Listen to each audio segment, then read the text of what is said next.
time. Oh, yeah. Were you doing it last time? I'm trying to remember. Yeah, I think I did it last time. Yeah, Matt. You have the call in your hands. I noticed. All right, that's live. Let's double check. Okay, we are live. Okay. So 3, 2, 1. Welcome to BatYard's Finest, bringing you the finest of Batman and Superman and more in pop culture. I am Josh from Metropolis. I guess we'll go in order. So go ahead, Matt. Thanks. Hey guys, I'm Matt from Gotham. And then below? Oh, I'm Steve Kruppenbacher. I'm an illustrator from Poughkeepsie, New York. And I'm Jerry, still your Green Lantern from Ola, and this is BatYard Productions with SK Illustration. So, Steven, thank you for coming on again. I know this has turned out to be like an annual thing. We're like every Halloween. We're like, we gotta get. I'm fine with it. I love it. This is awesome. I'm trying to remember. Like, is this might be the fourth time? I think so. Yeah. Wow. So yeah. So thank you for coming on again. This is awesome. Thank you for having me. So we just wanted to start the podcast asking you a few questions about your art, so people get a little acquainted with what you do and all that. Sure. So I just wanted to ask you, like, do you have any conventions coming up, or like have any plans for that? Yeah. So I just did New Jersey Comic Con, not New Jersey Comic Con, excuse me, New Jersey Horror Con a couple months ago, and I plan on going back in, I believe, March. Oh, awesome. Okay. Yeah. Whereabouts in Jersey is it? Atlantic City. Oh, okay. Oh, nice. Yeah. Yeah. Nice. Right at they usually do it at the Showboat. They've over the past few years they've been renovating the hotel there. It used to have a casino in it, but they've since taken that out, and they've replaced the whole lower level with an indoor go-kart, and then a giant arcade. It's gigantic. Okay. The first half of it is more modern arcade games, and then you usually find me in the back where they stuck all of the old arcade cabinets and pinball machines from the 60s and 70s and stuff like that. So you're not hidden behind all this machinery, people are gonna be able to see you. Oh yeah. They conveniently stuck. Well, that's just where to hang out. Usually the convention's upstairs. Okay. Yeah. That makes sense. That makes more sense. I'm like, I hope they didn't just shove you behind a pinball machine. No, might have been fine with that if they did. But they the layout of the joint, it's kind of cool. You couldn't miss me.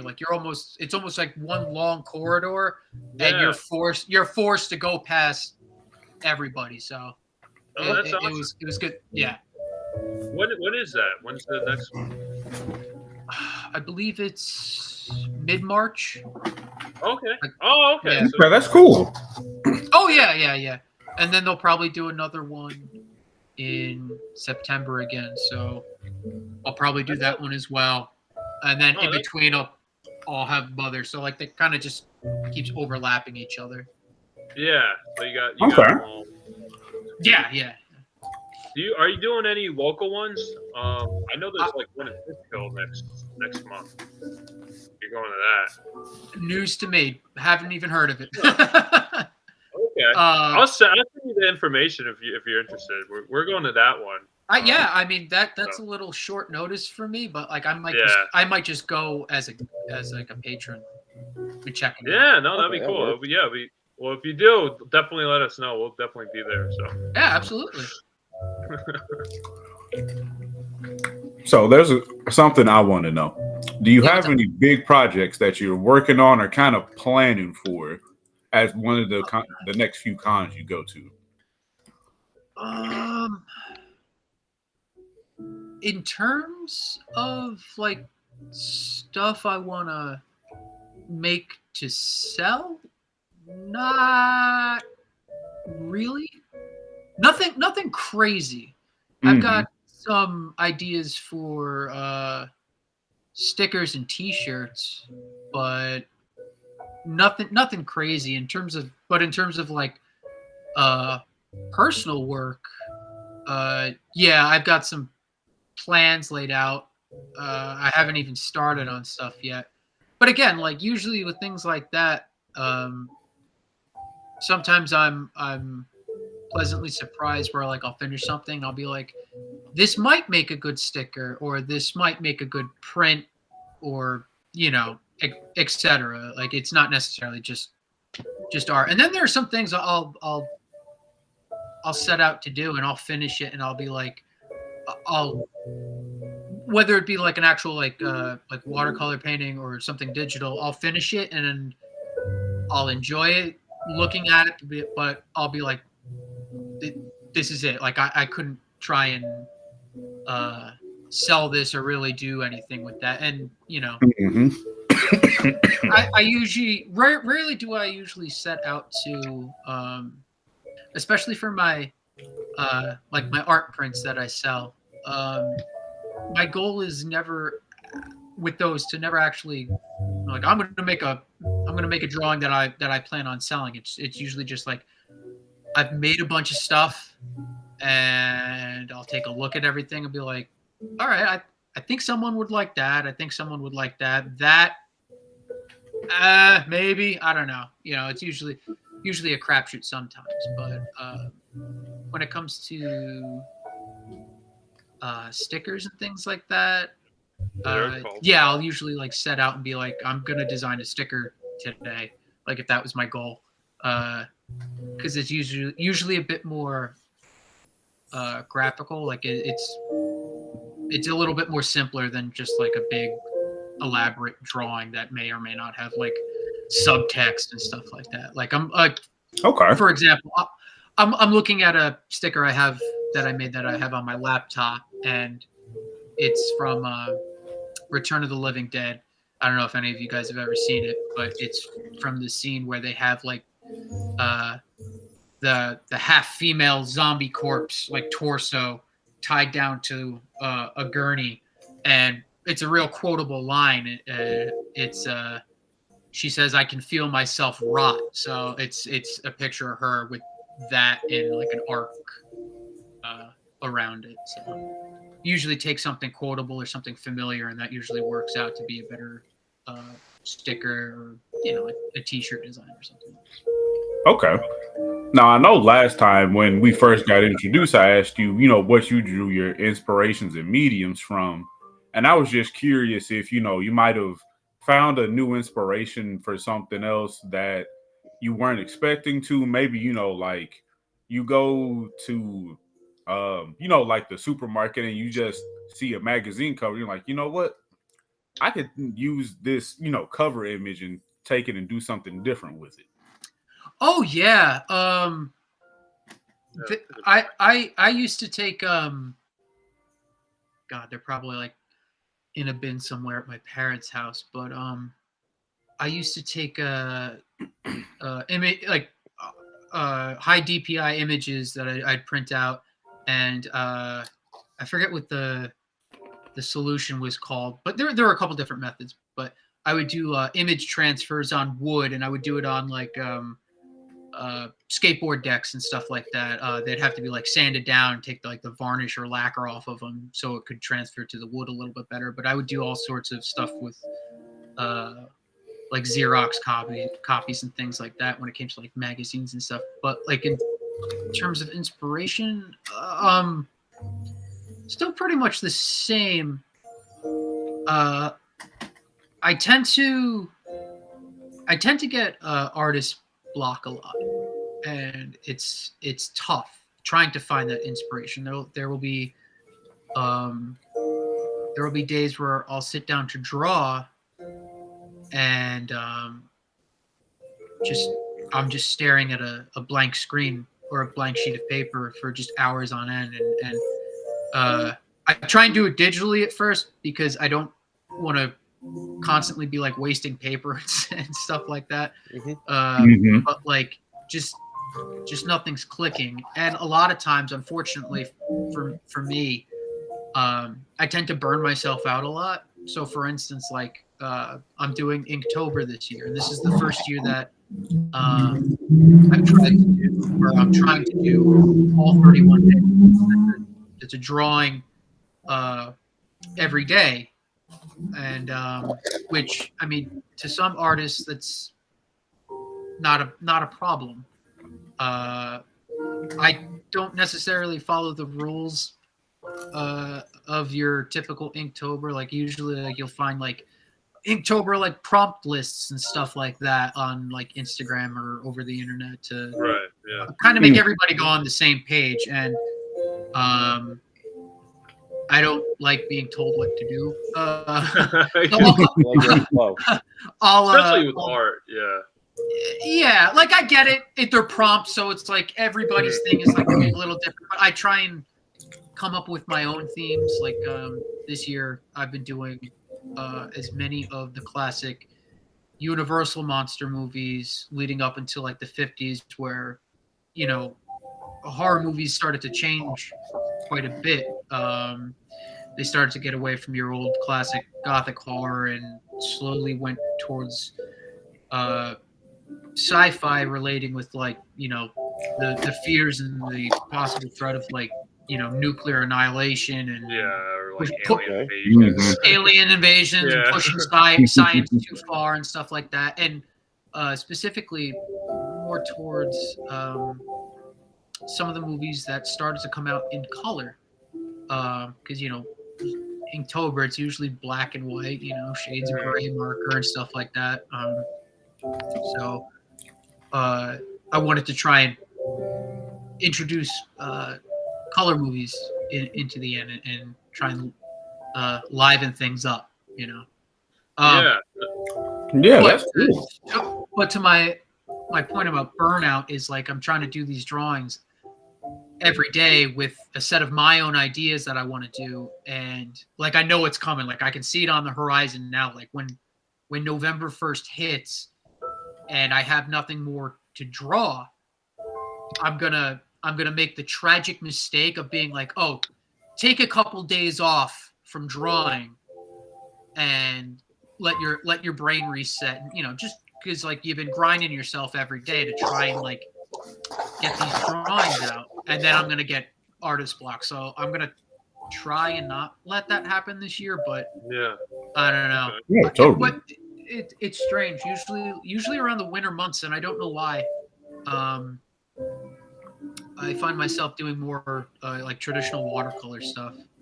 That's cool. I have no idea why. Like I know it really wasn't winter, but like back in March, for Women's History Month, I was doing watercolor sketches every day of female serial killers. Wow. Okay. Yeah. That's cool. Not everybody loved it, but whatever. It sounds cool. I'd buy one. Yeah, I think it's a neat idea because you hear more about like the Jeffrey Dahmers. You don't really hear much about female serial killers. No, I guess that's like more rare. Yeah. You know what? Yeah. Newsflash. There's a lot of them. So how many did you make? And they're not the only ones who kill. No, exactly. So you make it equilibrium, even out the scale. Everything's equal. So when you're doing the women murderers here, serial killers here, how did you choose which one you want to make? But by the story, or just like, oh, she looks pretty good, I'll just draw this one? Honestly, by how gruesome their murders were. Okay. Yeah. Okay, I can see that. And the story behind it.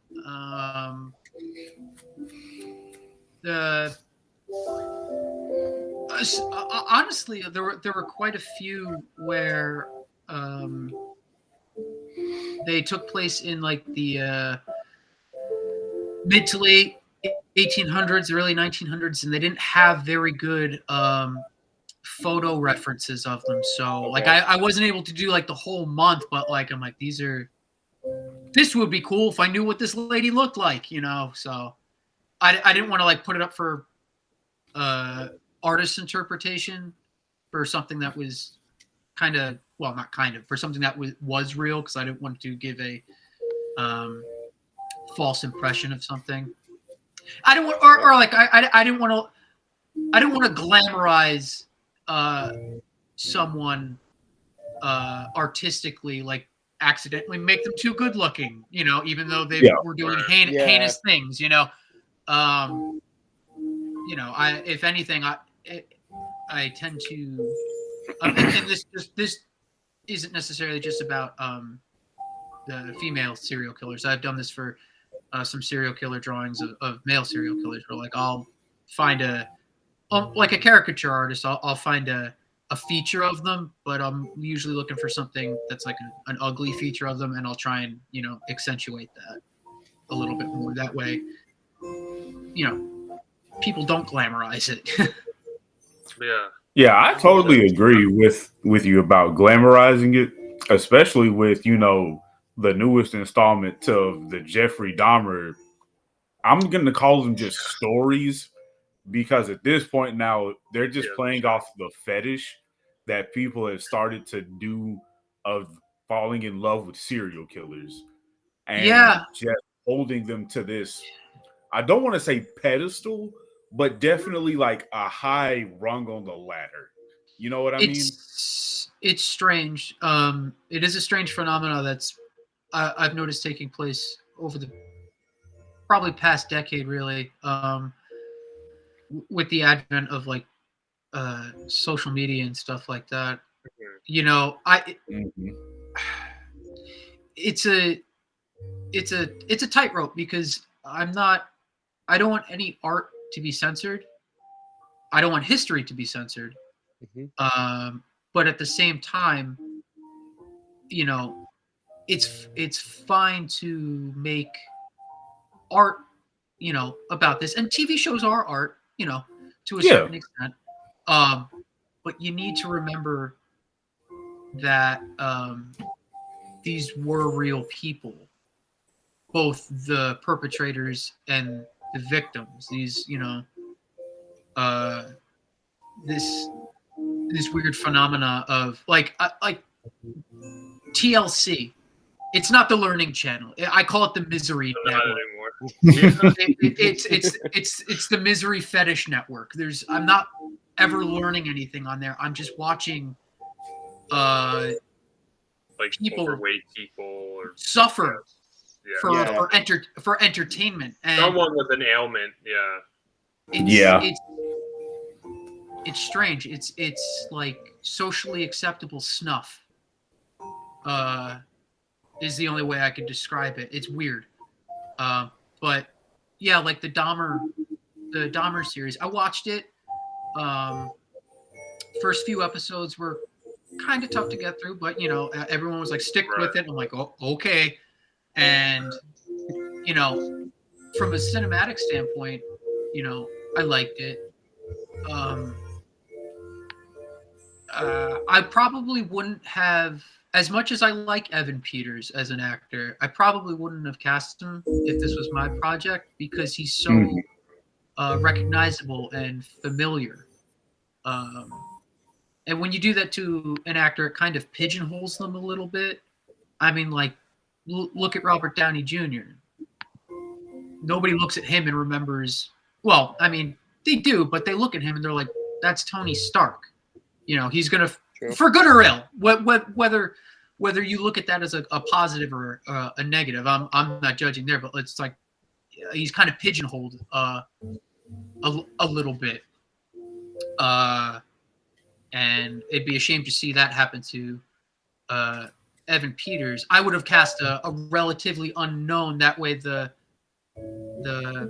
onus of having to carry the weight of portraying a violent serial killer isn't necessarily on him completely. you know, because that would be a heavy burden to bear, you know, having to reenact those things, because knowing that like the victims' families are still out there and may have to see this. I mean, like I know what happened with this, you know, it's like how many times can that wound be ripped open again, you know, for the public's entertainment, you know. TV too many times. But you know, at the same time, if someone has an idea for something and has a new way of telling that story without, you know, changing history up, if it's, you know, if it's something based in historical fact, then by all means do it. Just know that, like, you know, there is a bit of a price to pay for that, you know. Yeah. I just had, you know, one more quick question before somebody else jumped in. I can't remember if I asked you last year or not, but do you have a favorite, you know, Gothic style of art that you really enjoy? This is more of just a personal question. Or do you like to look into more of the Renaissance, you know, style of history and look at how they did their dark hues and their backgrounds and the big change for their art scene? So my favorite period of art, and where I probably gained my most influence from, is the German Expressionist period. Hands down, my favorite artist of all time is Egon Schiele.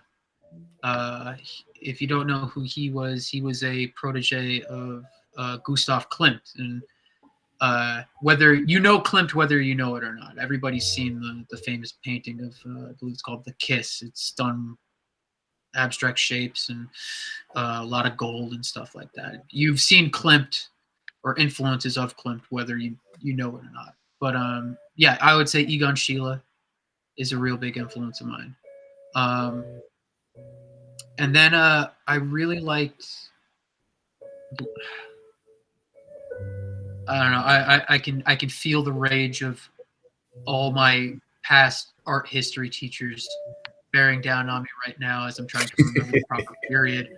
I'm going to say like early Renaissance, Hieronymus Bosch did a lot of surrealistic paintings portraying heaven and hell. I really liked, I like old printing presses and things like that depict, you know, kind of biblical creatures and stuff like that, like the way like demons and things like that are depicted in the medieval era and stuff like that. And then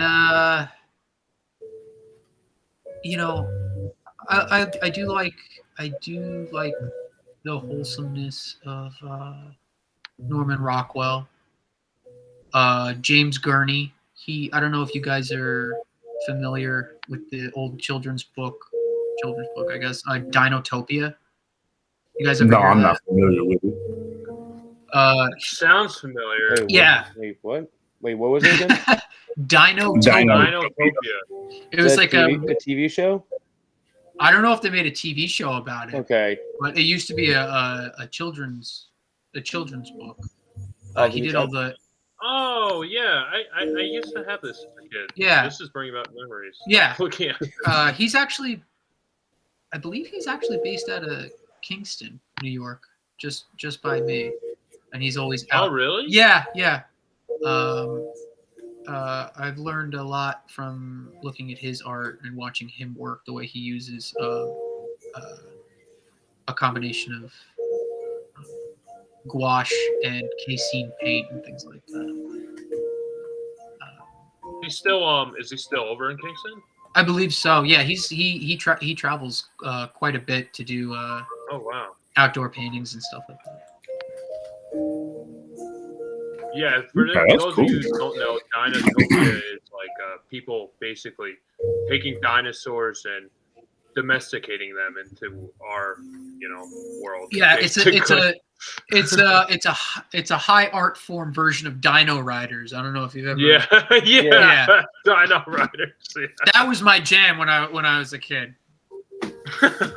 I just remember the toys. I don't think I remember the show. The I thing had is, a VHS of like the first episode of Dino Riders, and I wore that thing out. okay. Yeah, I watched that till that thing broke. But I definitely did have a few of the toys.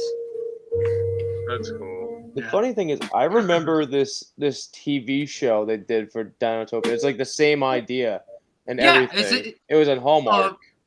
Yeah, It's like a mini series. Yeah. Huh. It wasn't the best, but it worked. It's something to watch. Mm-hmm. I wanted to get back to you and Inktober. That was always something like I wanted to pursue, and I was like, yeah, you know what? It just sounds like a lot of work, and then I just like never do it because like I feel the kind of the same way. I always kind of want to do my own kind of art. I don't want to have prompts and like be told what to do. It is a lot of work. I get that. I tend to let things that are really inconsequential stress me out sometimes. Right. Mm-hmm. Probably because I have I'm determined to do 31 days. Usually I do like the last 13 days of October. It's a bit more manageable number. And I used to like, times are a little different. I've got other stuff to do, and I would literally just be at my desk drawing and redrawing the same thing over and over again until I got it done right, to then, whether it was digital or not, like scan it and then put it up on Instagram or anything like that. And now, like, I think I did miss like 2 days because I took a weekend off, and I'm trying to not beat myself up about it. But yeah, like just the way these ones come out, like it's like it's first try or it's not going up. So a lot of them have errors in them where I messed up, and I'm like, you know what, whatever, it's whatever. I'm not gonna let it bother me. I think it's more about the idea and the completion of setting a goal out for the day, of having an idea and doing it and then finishing it. Getting all 31 in. But yeah, I mean, it is fun to try and do. If someone does have a good list, sometimes the ideas just come, and it's super easy and it's super fun. I've had that before. I think the first one I ever did, like everything just came. It wasn't hard. And then, I think probably subconsciously, I probably just started to make things a little bit more difficult for myself. Like, instead of just doing, just a simple pencil drawing and then inking it, and it's just a black and white line drawing and calling it a day.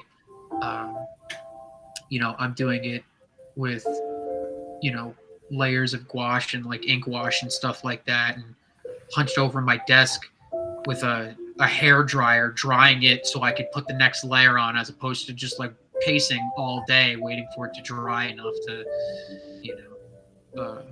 put the next layer on, or ink it or whatever. So I guess you could call that cheating a little. I don't know, but hey, it's again, only cheating if you get caught. It's only Yeah, exactly. I probably do make things a little too hard on myself, like with both the idea of what I want to do and the method, especially with such a small window of time to do things.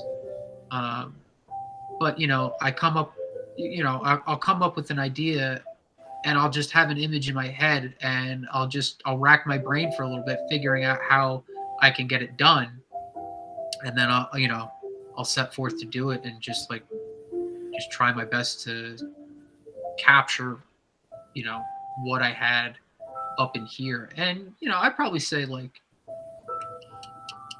85 to 90% of the time, I usually get close to the exact image I had up in my head. When you have like an image in your head, do you and you don't have a pen and paper in front of you, do you kind of draw it inside of your head, okay, this is how the line's gonna go? Oh this yeah, way, yeah, this yeah. curve. I'll be seeing the idea when I get the picture in my head. I'm looking at the finished product already. That's cool. Essentially, so that image is like the finished product, digital or whatever. It's there in my head, and I'm trying finding my way through the woods in the dark with the flashlight. I'm just trying to find the path to get to that image. It's there. I know it's there. I just need to find it. Pretty cool. I had a question to kind of piggyback off what Josh was asking. So when you have an image in your head, do you have the style that you want to draw it already in mind, or do you let just your natural hand movements dictate how you're going to let the art define itself? That's a good question. Yeah, usually if I have an idea in my head and I have that finished image in my brain, the image is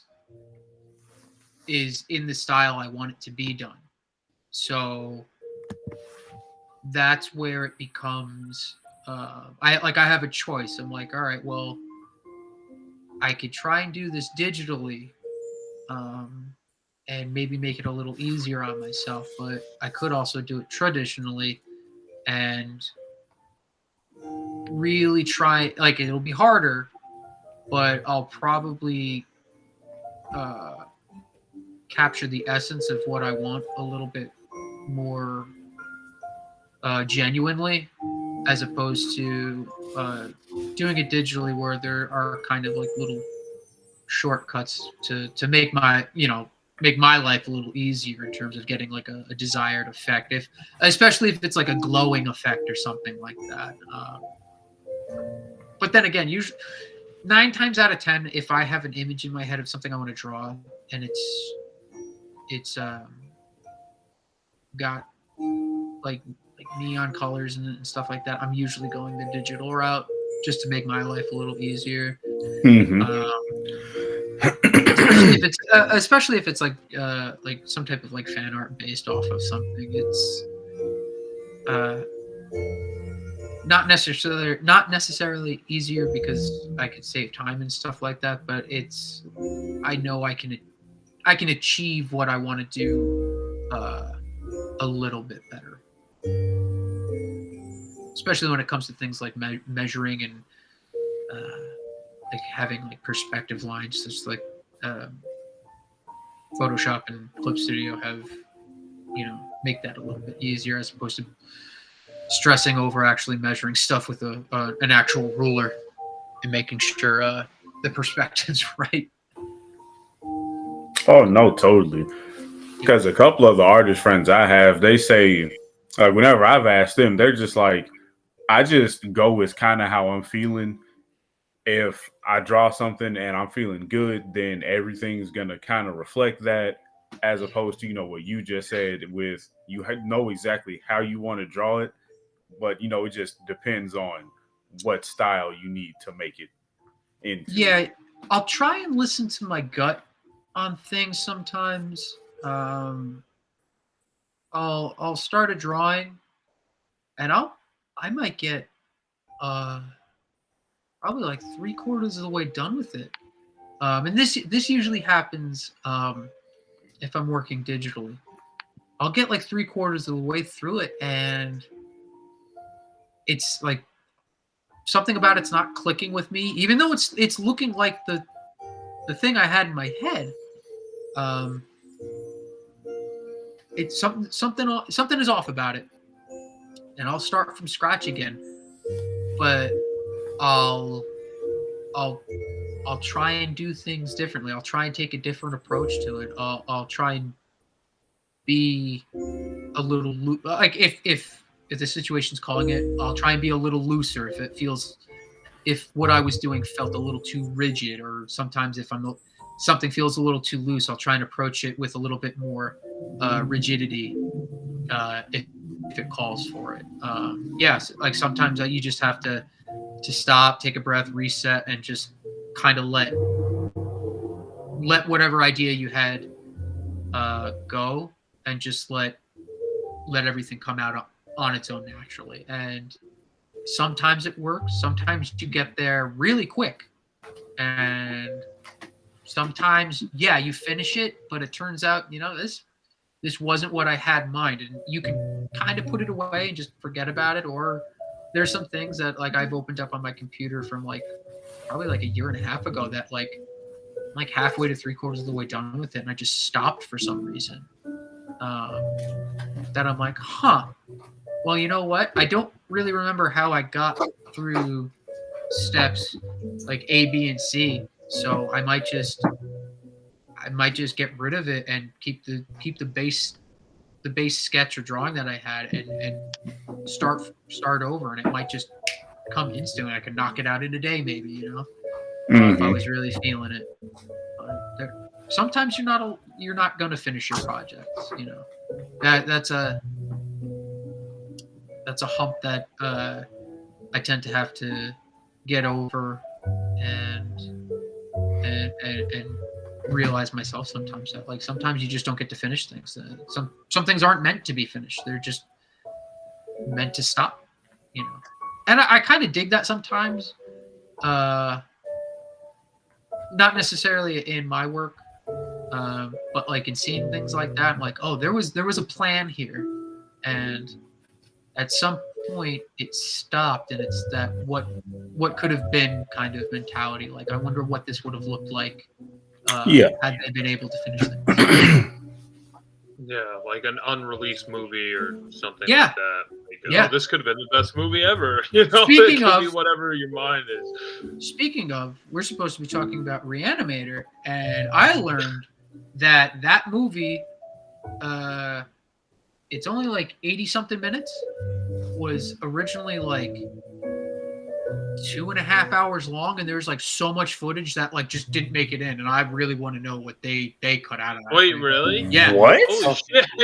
Jesus Christ. I didn't know that. That's such a time difference of another hour. Jeez. That's funny because I was watching they had the reunion one on reunion edition on Amazon Prime. So I'm watching that. They were talking about that, and it's a bunch of it's all this footage is weird because it's filmed in different lighting. They didn't know which way they wanted to go. They had just had so much differences on the movie itself. So they ended up with the movie that we have now that they enjoy, but they had to stumble on so many things. They had the one that was a 2-hour long movie, but they didn't know if it was going to be a comedy horror thing because no one knew the last bit of direction they're going with. They well. Oh no. No. I was just gonna say. So should we segue into Re-Animator? Sorry, that was a hard segue, but it was just too good of an opportunity to pass up. I would be offended if we didn't take that open turn in. True. Yeah, exactly. Okay, we'll go into Re-Animator, and then I just have a couple questions. We'll finish off with those. Yeah, I'm sorry. So, no, that's cool, man. That's just how it rolls, So, Steven, do you mind doing, since you introduced us to Re-Animator, do you mind doing a introduction, kind of like a synopsis, basic synopsis about what the movie's about, just so people are geared into it? I would love to. Awesome. So we watched the 1985 Stuart Gordon adaptation of H P Lovecraft's Herbert West Re-Animator. Bit of a departure from the original story, but it kind of hits all the main beats. Quick synopsis: it follows the story arc of a young medical student that unwillingly befriends another medical student who believes he has the solution to bring the dead back to life. And from there, mayhem ensues as all of their attempts are meted with grisly ends. Oh, and there's 27 dead bodies, 8 breasts, and lots of head trauma.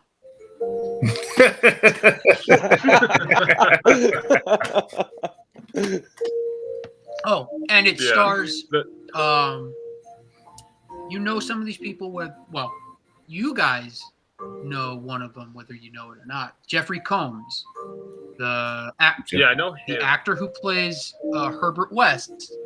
I don't know if you guys knew, but in 1995 or 96, when Batman the Animated Series became The New Adventures of Batman and Robin, Jeffrey Combs is the voice of the Scarecrow in the newer versions where they change his costume. Oh. Yeah. He's my favorite version of the Scarecrow. Corpse. Yes. Yeah. Now that you mentioned that, I remember seeing his name. Much scarier version of the Scarecrow. Oh, yeah. He's my favorite version. And he has a noose. Yeah. He has a noose around his neck. Yeah. Yeah, now that I'm like thinking of the voice of that Scarecrow, I can hear it now. Like, I can hear it, and I can see his name on the credits. The credit screen. He's a great character actor. He was the weird FBI agent in Peter Jackson's Frighteners with Michael J. Fox. Okay. Yeah, I haven't seen that in a while. Really underrated. But yeah, he does a lot of voice work. He's probably the highlight next to Barbara Crampton, who's also been in quite a few things as well. I gotta say, Jeffrey Combs is like probably like one of the best parts of the movie. I think he is like the biggest draw to the movie, just like how he acts, and like he's a little over the top without in the a movie, doubt. but I think everyone is. I think he does such a good job. He every scene he's in, he just chews up all the scenery. He really stole the show from me. Yeah, he's like everything he was doing. I'm like, he's a mad scientist, but he's not just completely unreasonable. He still has his common sense about him on where he wants to go next with this project. Yeah, it's the character of Herbert West in the actual H P Lovecraft stories of far departure from how Jeffrey Combs portrays him in the movie, especially in the first one. He's a bit more likable.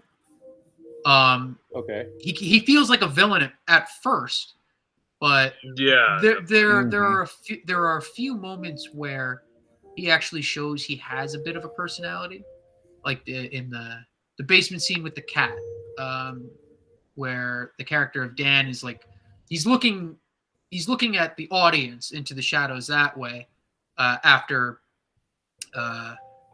Herbert's like, look out, and he turns and then he just starts laughing. He's like, oh, I just made you look. And he has this evil laugh, but like at the same time he's just like, I'm just messing with you, buddy. There's no cat over there.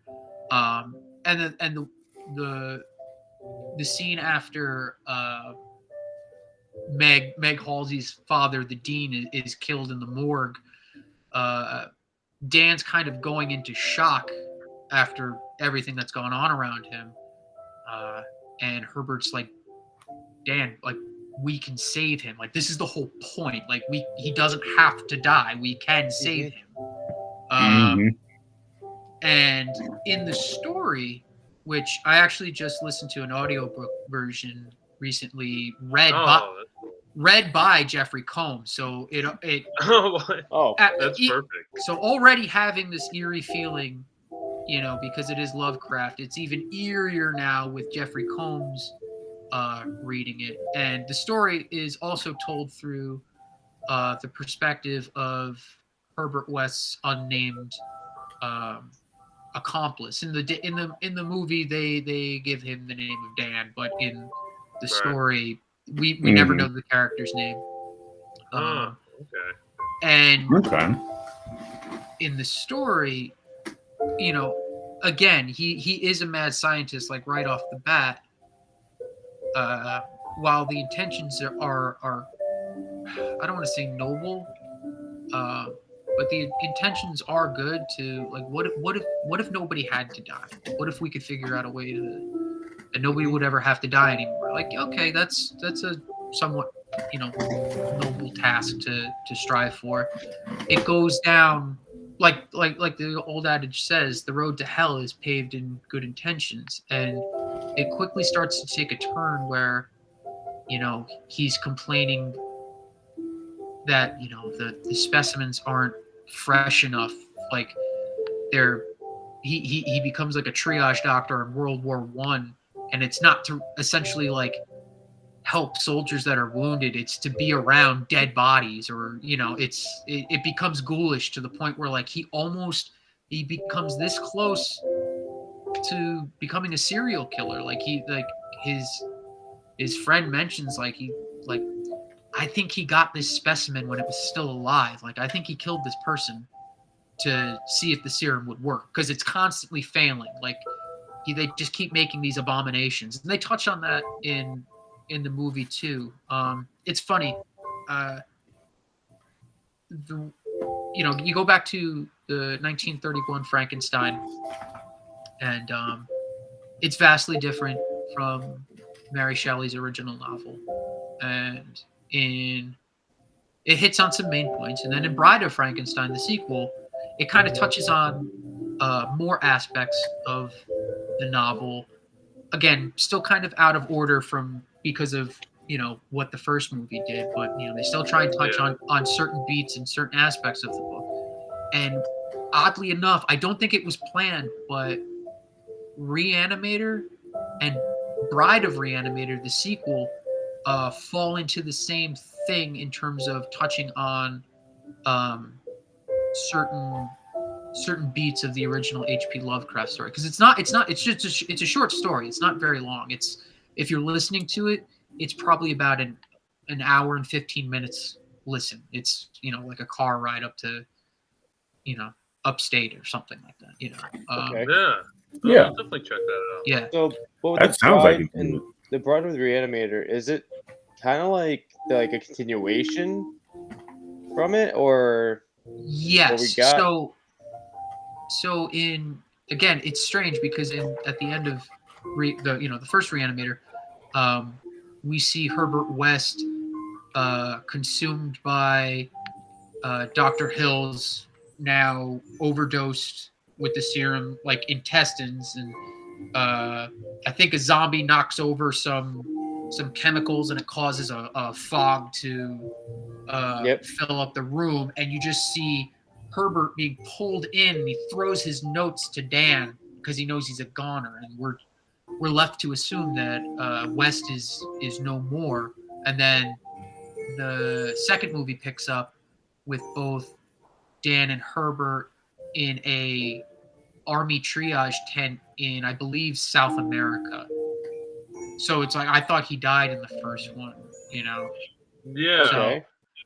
Yeah, that's how it ends. Like he's getting strangulated by like intestines, Yeah. and then you leave him there. Like you assume he's dead Yeah. at that point. I definitely thought he was dead. I mean, Yeah. they thought Frankenstein's monster was dead at the end of the first movie. Like, Yeah, nah, we'll That's true. dig that guy up. Do they explain like how he got out of that situation, or he's just like, oh yeah, he's alive? And then Yeah, it's just that. It's just he's alive. No, he's fine. They just don't address it. Yeah. Is this the same actor? Like, Huh? same Hurt? actors? Yeah, Okay. I didn't get hurt. What are you talking about? Jeffrey Combs Yeah. and what's his name? Bruce Abbott reprised their roles. Mhm. Barbara Crampton's character of Meg is no more in the second movie. Well, yeah, so like she's not in it, but like her character has died, but technically like her character of Meg is, while deceased, they still Flashback pivotal part in the plot. Okay. Yeah. Now the funny thing we mentioned about the intestines attacking Wes, it's like another funny thing is like from Ash vs. the Evil Dead season 2, they do the same thing with a corpse, and it's like a small intestine. Yeah, the morgue attacks him. He like goes inside. Yeah, he goes inside of it, and like it kind of feels like they took the idea from this movie and just went a little further. Oh, much further. Further. Definitely further. Times have changed, but I mean that again, that goes to like the movie's running time and everything like that. They knew that if they wanted to have a major theater release for it, they would have to cut it down. They would have to cut so much out to make it possible for it to be an R rating. But that would leave a lot out, so they released it as unrated, which kept it to like midnight movies, and it really picked up notoriety because of VHS rentals and stuff like that. Like that was, I believe it. I can see that. I believe it's on England's or was on England's Video Nasties list of films that were banned. What? Oh yeah. Yeah, they have a full list. Yeah. It was because of the sex and banging. England's a no-fun zone. Basically. When it comes to horror movies. But like when you find out it's a supposedly banned movie in another country, it makes you want to see it that much more. Like I had always heard of that. I didn't finally see it till I was probably in my mid to late teens when I finally was able to rent it right before the video rental stores really went out of business. Netflix wasn't around yet, but even though DVDs were out, Blockbuster or your local mom and pop video were starting to go the way of the dinosaur. God, I miss those places. But it was funny. Yeah, same. I see Re-Animator and I'm like, oh, this movie's great. I had no idea until maybe like 10, 15 years ago that there were sequels to it. There's 2 more sequels. There's Bride of Re-Animator, and then there's Beyond Re-Animator, which came out in, I believe, the early 2000s, early to mid 2000s. Okay. So it's Bride of Re-Animator is great. Beyond Re-Animator is cool. I definitely recommend watching it. But it's funny. Like Bride of Re-Animator, both Beyond Re-Animator, while cool, are completely new and made up stories. While Bride of Re-Animator does touch on things from the actual Lovecraft short story, there are a lot of things that are made up in it, like the bride itself. Like that's a completely new idea that they made. And then Beyond Re-Animator is a completely new made up story involving the character of Herbert West, because at the end of the story, not to spoil it, but Herbert doesn't meet a very good end. Okay. I knew of this movie. Like this was like one of those movies. Like I knew it's just like the guy who has a severed head and he eats someone out. Like that's like all I knew about this movie. Yeah, the head gives head. Yeah. The head gives head. Yeah, that yeah. That scene that was so uncomfortable. Yeah, that as you should Yeah. be. goes under your And anyone you know that is like at the edge of their seat, like smiling, like yeah, this scene. You stop hanging out with them. If they're not, they're some type of deviant. But yeah, that especially with the dad incorporated with that scene too. True. Like, I didn't Oh, know yeah. that was an aspect on top of it. You know, I always forget creepiness about value. it. I always forget about it when it happens. When she's laid down on the autopsy table and her shirt is then ripped off, I always forget that it's her father doing that. Yeah. Like, God damn it, you know. But he redeems himself at the end by squishing the head. You know. Yeah. Yeah, it took him long enough to do it. So fun fact about the head squish, when it does that quick cut and it's the actual head crushed and is then thrown at the wall, that is a rubber bladder filled with hamburger meat and fake blood. Oh, wow. okay. Yeah. Wow. It really works. The effect is really effective. Like it was good. Because at that point it's crushed, you can kind of get away with it. It's just a wig on top of some ground beef. Mm-hmm. But a lot of the guts and entrails that are used in that movie are real. They were very close to a meat market. So, like in the beginning of the film, when Dr. Hill is pulling the skin back on the body on the autopsy table, getting ready to remove the brain, that's an actor in a bald cap with painting on it. But when they pull the actual skull apart, that's real cow brain that they jammed inside of a plastic. Oh, wow. Yeah. And then there's some other scenes that have like intestines and stuff in it that are also from a local meat market. So, yeah. Well, that makes sense now. They gotta use what they have. You know, they definitely utilize what they're from. Yeah, I believe that movie was shot over the course of 3 weeks, and I think they used like 25 gallons of blood while filming. Jeez. To put a number on it. So I just want. Go ahead, Jerry.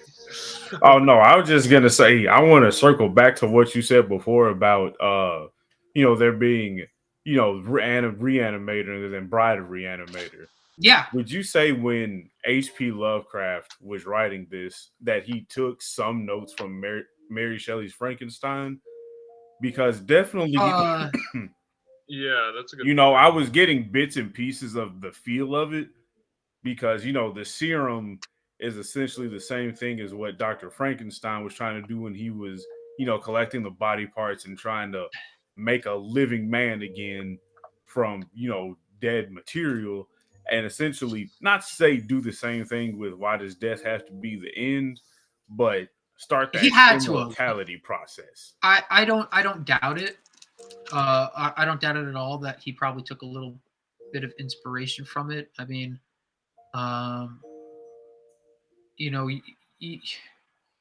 usually when you have a film or a story about a mad scientist, it usually revolves around the creation of life or the control of the human brain or the control of something's autonomy, So yeah, again, like a big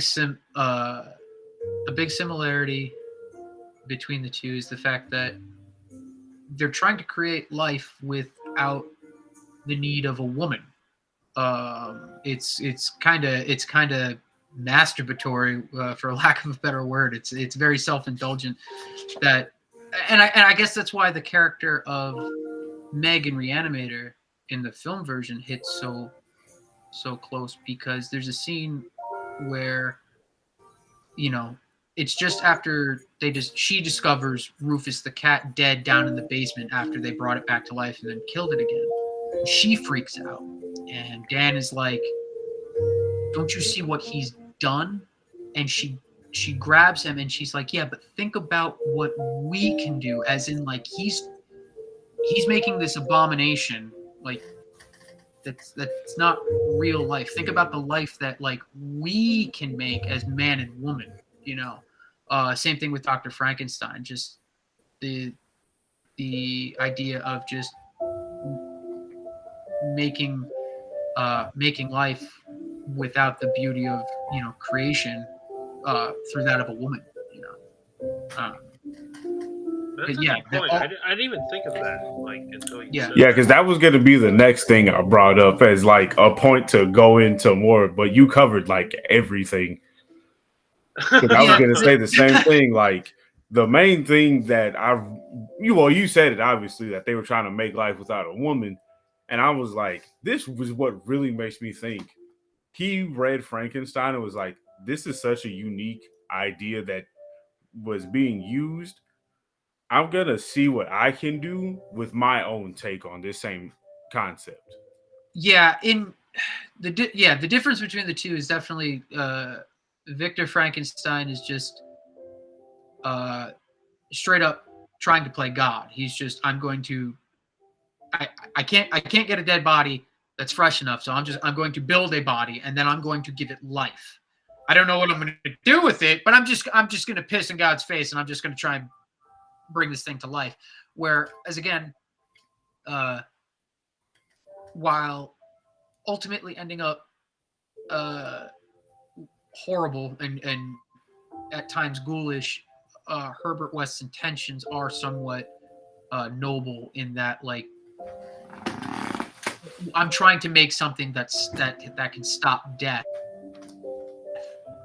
But unfortunately, I need the dead to complete my experiments, and sometimes they're not fresh enough. You know. Mm-hmm.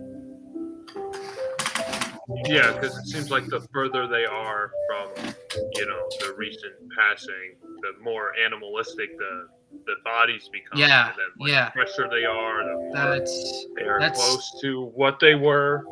So that's what makes me curious about what happened to Megan, because she's probably like the freshest body that they had, and her head wasn't severed off, you know. So I mean, that's when it gets the credits, and then she screams. Yeah. So you're led to believe that she comes back to life, but if you watch Bride of Re-Animator, she's not in the movie. So there's this weird. Again, so there's this. That's what I would have suspected. There's this weird. Bride. There's this weird gap of unknown, and I can only imagine what they actually cut out of the film, because I know that's how they wanted it to end, but I'm sure there was other stuff in there that could have made more sense, especially with Bride of Re-Animator as well. I can't imagine the footage that was cut and left on the editing room floor with that movie too. Oh yeah, without a doubt. Because now that I know that there's an extra hour and like 10 minutes of movie, I have to know like how much further down the rabbit hole did Herbert West just drag Daniel before he was just saying, you know what, get me out, I'm done, or he's like, you know what, I've come this far, I gotta see it through. I highly recommend, even though it is a bit of a departure, I highly recommend listening to the audiobook spoken by Jeffrey Combs. If you have any free time, especially, you know, this time YouTube. Simple, easy. Yeah, it's like one of the first things that comes up. That's cool. Okay, yeah, I'll definitely check that out. Yeah. I like recently I've been listening to The Legend of Sleepy Hollow audiobook. So that, yeah, I'm definitely itching to listen to something else. So that's cool. Yeah, again, it's super quick. If you've got like an hour's worth of downtime, it goes by pretty quickly, and it's strange. Like, for such a short story, it does leave you it leaves you wanting more. It's a shame. It is a shame that the character of Herbert West doesn't become a recurring character like some of the other creatures and monsters do in Lovecraft's work, like Cthulhu and things like that. But they do tie it together. Like they do tie it together nice. It does feel like you are, even though they're short, it does feel like you're reading kind of multiple shorter stories in one somewhat larger story, because the way it's spoken almost like journal entries, like he's reciting things from a journal. So it does make you, it does feel a little bit more personable when especially when listening to it. Like it does. There are a few moments, probably because like it from the time that it was written in, where it touches on World War I and things like that, where it does make you feel like, did this happen or not? Like it does. Lovecraft does do a good line of blurring the lines of like whether is this real or is this made up? Yeah, I'm very interested to see what the difference is between the book and the movie, because I know of H P Lovecraft. Of course, everyone knows Cthulhu. Mm-hmm. So the only character that's not in the story is the character of Meg. Technically, Dan is in it. He's the narrator. You know, he's who's telling the story, but he doesn't have a name. The Dean Halsey's in it. He's more of a professor, though, not so much a dean. And then Dr. Hill is also in it, but in the actual story, he's actually more of a friend to Herbert West, not so much a antagonist in the story. He's not a plagiarist in the book version. That's my favorite. That's my favorite line in the movie. That is a great line. Absolutely cutting great. his head off with the shovel. Yeah. Absolutely great. Everybody is always like best line in the movie is "cat dead, details later," and while that's a great line, that's a good one. Yeah. Plagiarist is I think far funnier. Oh God. And it's like a blink and you miss it moment too. Like it's so good. It didn't stick out to me till maybe like the fourth or fifth time like I actually watched the film.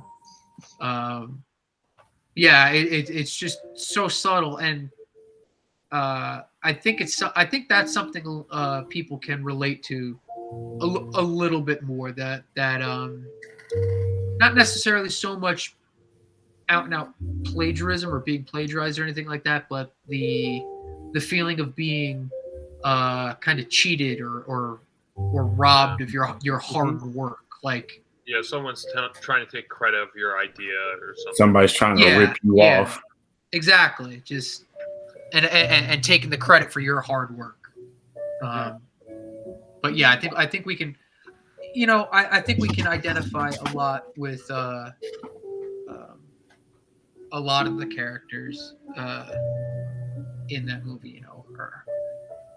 Even though Herbert West isn't necessarily the greatest person in the world, there is something admirable about his, you could call it ego. Like he's just not going to be phased. Like his sense of purpose and will is unshakable. So he's got a goal in mind. Like he's gonna get it done, and he's gonna get it done because he feels like he's certainly smarter than you, but you can't shake him. It's like when he was in that class when they were saying like, oh, just like 12-minute limit with the brain being alive. Yeah. And he's like, no. He's like pushing back. And It's like you can see He's it breaking there. the pencils. Yeah. Yeah, he's just doing. He was all just this, like, doing thing. things to intentionally Yeah, get under his skin. Right before the scene ends, he says, "You should have plagiarized more of Dr. Gruber's ideas because then at least you would have ideas." You know, and Yep. Yeah. I could like he's a student and he already thinks technically he's a student still Yeah. and he believes he's smarter than the professor. Like get that man a wheelbarrow for his giant balls. Like I couldn't think of talking to like my professor like that. Like No. Yeah. maybe Yeah. because I didn't know my ass from my elbow at certain times. So like I took their word as gospel, you know. But that's especially like when they're seen as a superior, you don't want to like step on their toes, and like he even says, "I'm gonna enjoy failing you," you know, like most people are gonna have that fear. You know? That's a confidence a lot of people don't and will never have to be able to just talk to authority like that. He told him to fuck you and eat shit. That was pretty much. Yeah, I want to get back to like you're saying, like with Herbert West. He starts out kind of like as a bad guy, but then like towards like the middle and the end of the movie, you're kind of rooting for him in a weird way. Yeah, and everybody in this movie has a drastically changing arc, and not a lot of movies have that. It starts off feeling like West is going to be, you know, the villain, and turns out Dr. Hill turns out to be an extremely perverted man, and he ends up becoming a villain. And Herbert almost becomes, excuse me, I don't want to. He becomes somewhat of an anti-hero. The whole movie falls on is weighing down on the character of Dan, who we're supposed to kind of relate to and be in the shoes of. Same thing with the character of Meg a little bit. There's certainly a spectrum, whereas like Meg is lawful good and Dr. Hill is chaotic evil. Like from lawful good you have that neutral good of Dan, where he's like he knows what's right and wrong, and he's not necessarily making all the right choices, but you know he's trying to be a good person. Then you have Herbert, who's like, I would almost say like chaotic neutral. Like I'd say he's chaotic neutral. He's not inherently bad, but he's also got a little bit of goodness to him as well. Yeah, like the scene when the dean dies, he's like, Dan, we can save your girlfriend's dad. Like he's right there. We can do this. You just gotta trust me.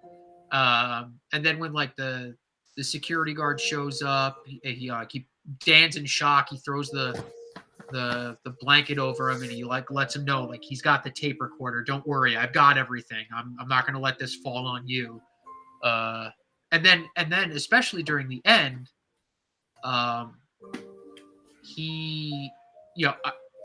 speaking for myself, if I had the written or the means to a solution that could bring the dead back to life, I don't necessarily know I would trust anybody with that information in trying to carry on that work. But with a short amount of time, he trusts Dan enough where at the end he throws him his bag with all of his notes and work in it to like, I trust you enough that you're going to keep this train going. That's true. I like how they always had like a positive relationship, even though it was like on the rocks, the whole time. They still kind of like they were. I wouldn't say they were friends, but they're definitely like good acquaintances for sure.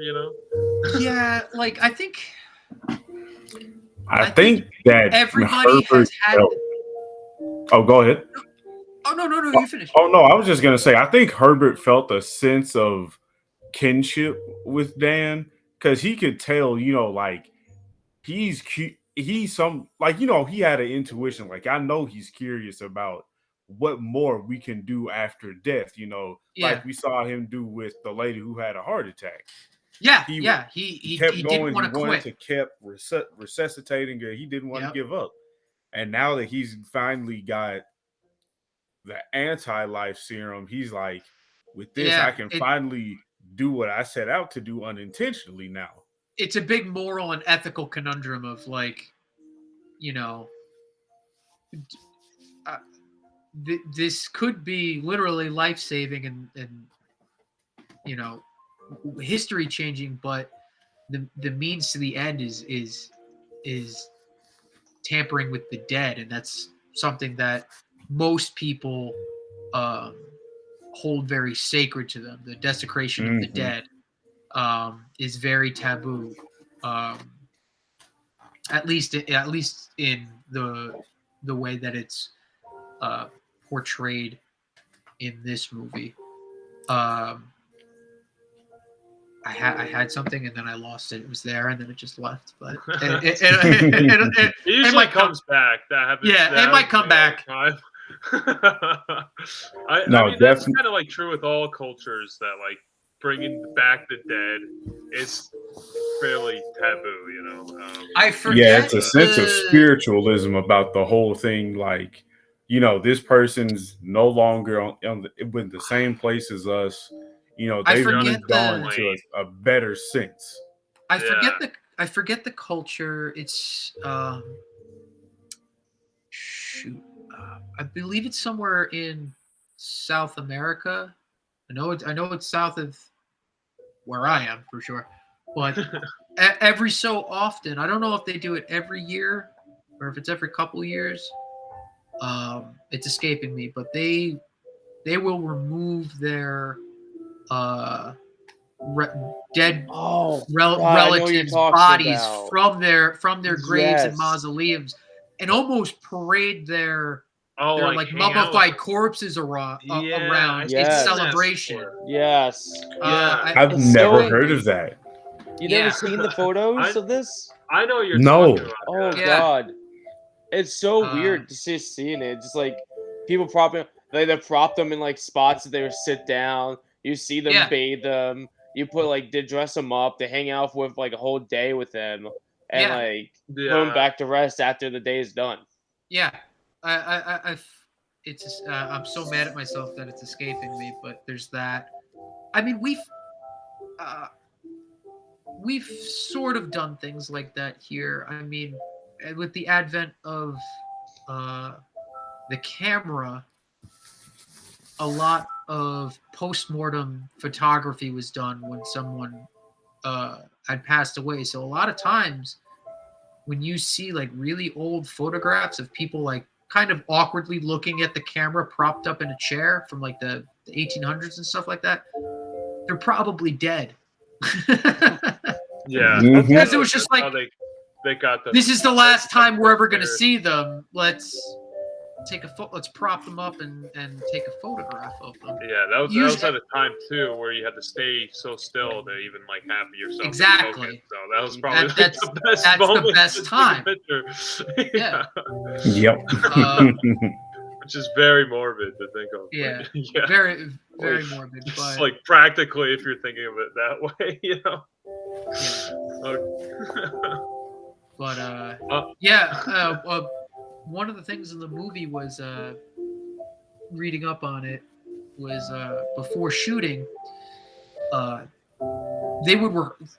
Stuart Gordon owned and operated the Organic Theater company in Chicago, and almost everybody on the cast has a theater background. So that's earlier you were talking about what the movie actually looked like. So to kind of go down a little bit of a tangent, one of the reasons the movie looked the way it did was because this is Stuart Gordon's first movie, and he was originally shooting it almost like a theater play. He originally wanted it to be in black and white and shot in 16 millimeter.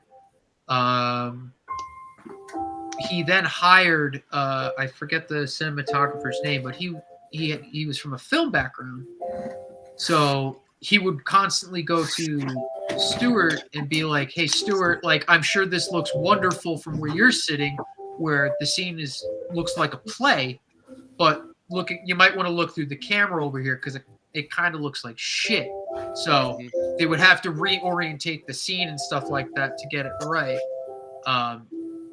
But that makes sense, yeah, especially coming from a theater background.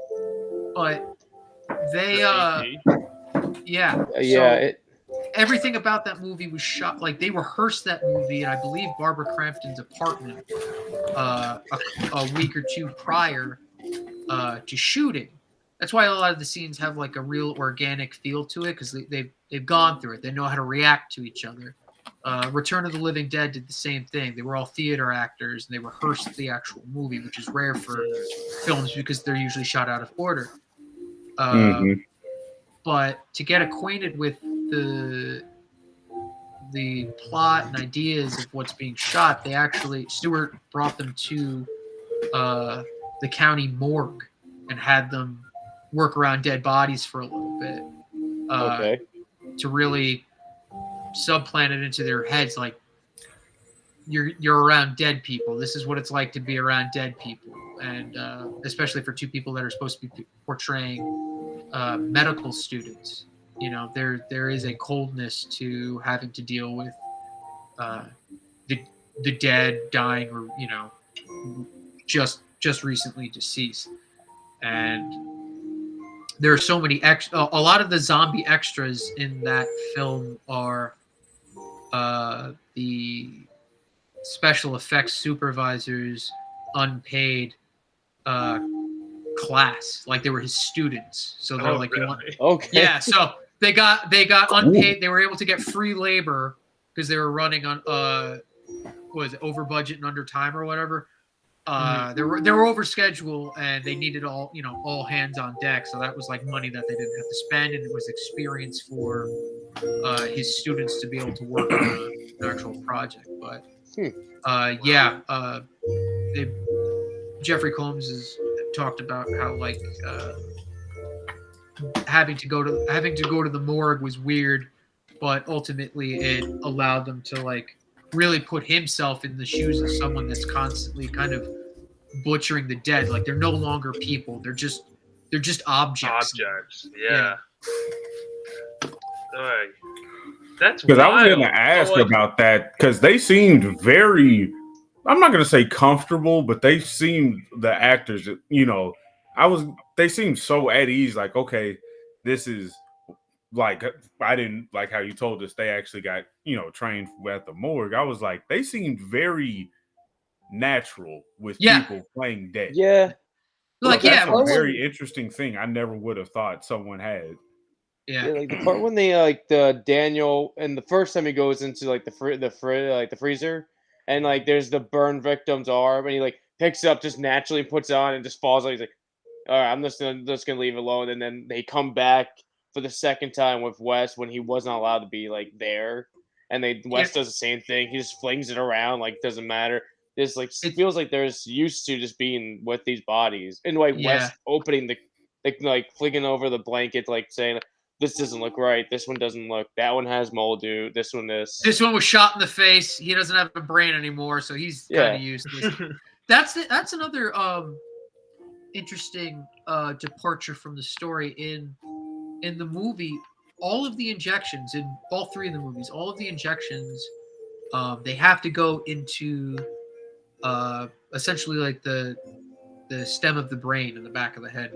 In the story, he's talking about how they inject they do the brain. I think they do some injections in like the wrists and the arms and stuff like that. And they do briefly touch on this aspect in Bride of Re-Animator, but in the story, Herbert West starts to just like inject like severed body parts to see if he can just reanimate a still lying arm or a finger or things like that. Okay. And they do kind of touch about that, and you kind of see that in the first movie near the end, like with the reanimated corpse that is choking Meg in the elevator, and Dan hacks the arm off, and the arm is still, grabbing around. Still moving around.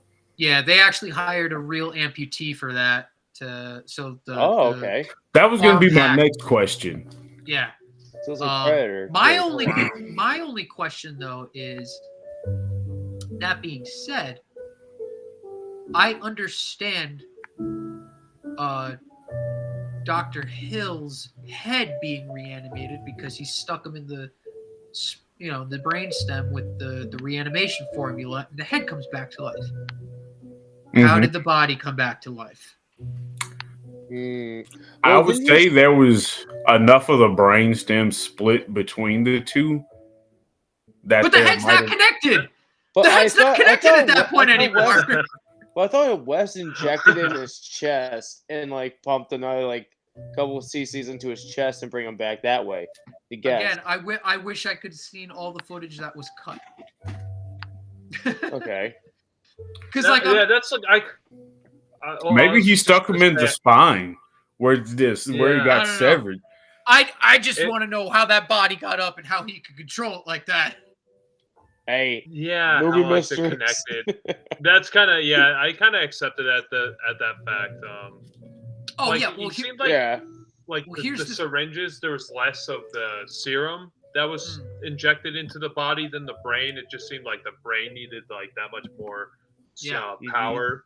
So I just kind of accepted the fact. I was like, yeah, okay, it needs less serum. It makes sense, I just saw that. I also went the same way. I'm like, oh, this is just like anything else.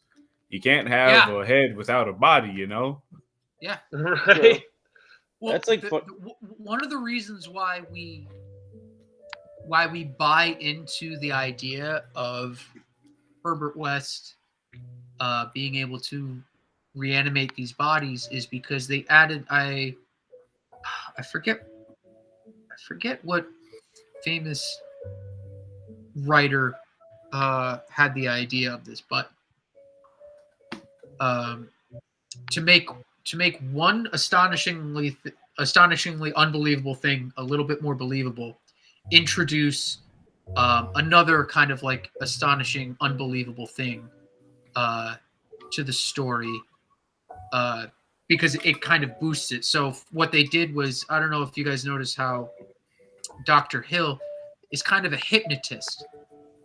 He's kind of always putting people under his control through the laser lobotomy, or just like the way he talks to people. Like, so once you believe that, like, oh, this guy has been hypnotizing people, all of a sudden the idea of raising the dead becomes a little bit more real.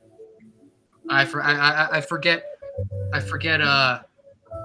what writer came up with that idea, but yeah, it definitely makes sense because like you said, you introduce this fantastical idea and then like stuff that's like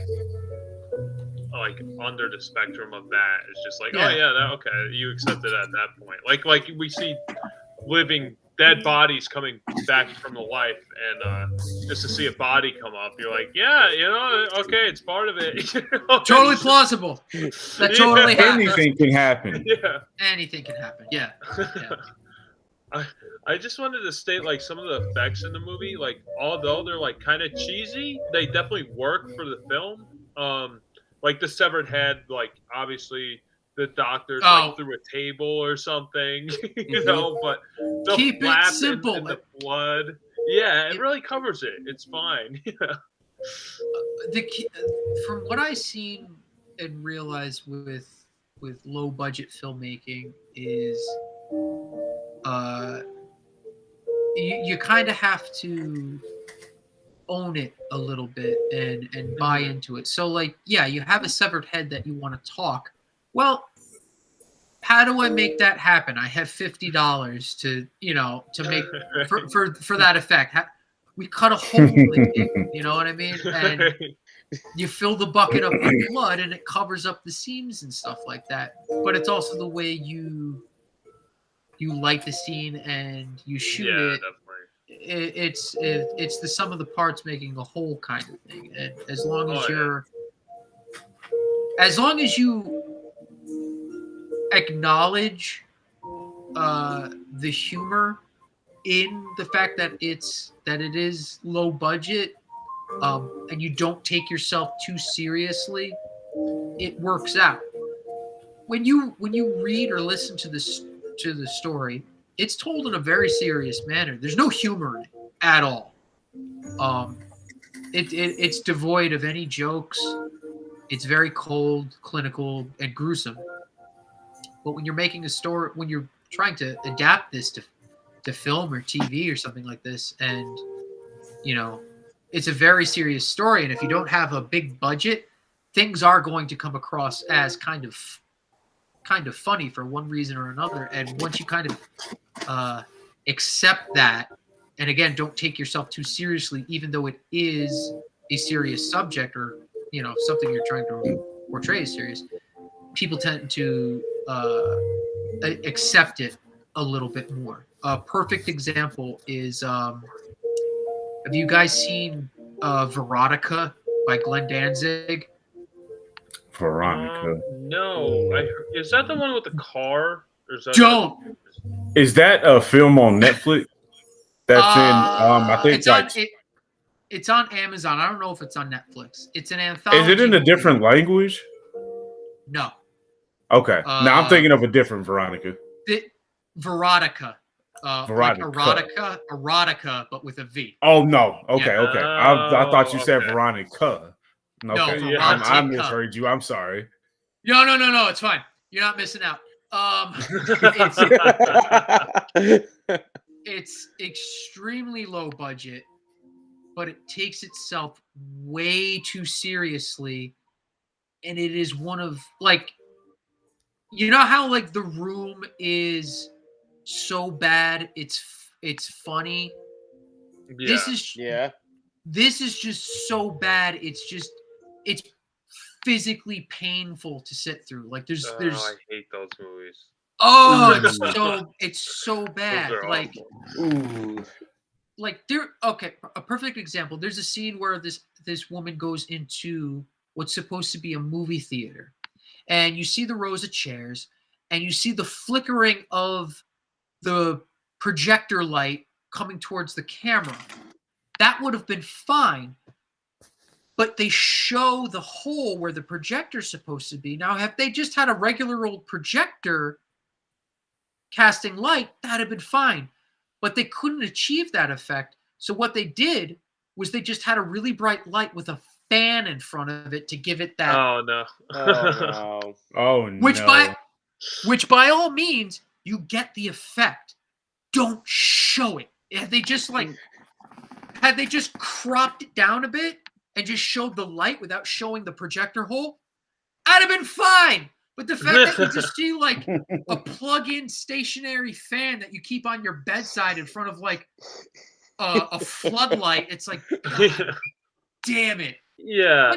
But once you're low budget, you gotta kind of accept the cheese. You gotta kind of accept that you're not gonna look great. I thought the cheesy effects in here were perfect. No, yeah. Exactly. They definitely fit the tone. It's not high art with what we're dealing with here. It's not high art. But for instance, the scene where Dan breaks into the basement and crashes down the stairs, he unintentionally hits that swinging basement light that's down there. So now this light is swinging all around, casting light everywhere, and it's a great effect. But there are a few scenes where, because of that swinging light, you see the shadow of the cameraman, people off camera. Yeah. You see the boom mic. It's unavoidable. Yeah, that's when the cat is in different places, right? And you just hear it going around in the basement. Well, again, the best part of that scene is the fact that they're looking around. There's no cat in that scene. They're just they're just pretending they hear a cat. I think the lighting is pretty effective. I think the lighting worked with the swinging lamp. And, it's great. You kind of hear. I think it definitely. You don't know where it is.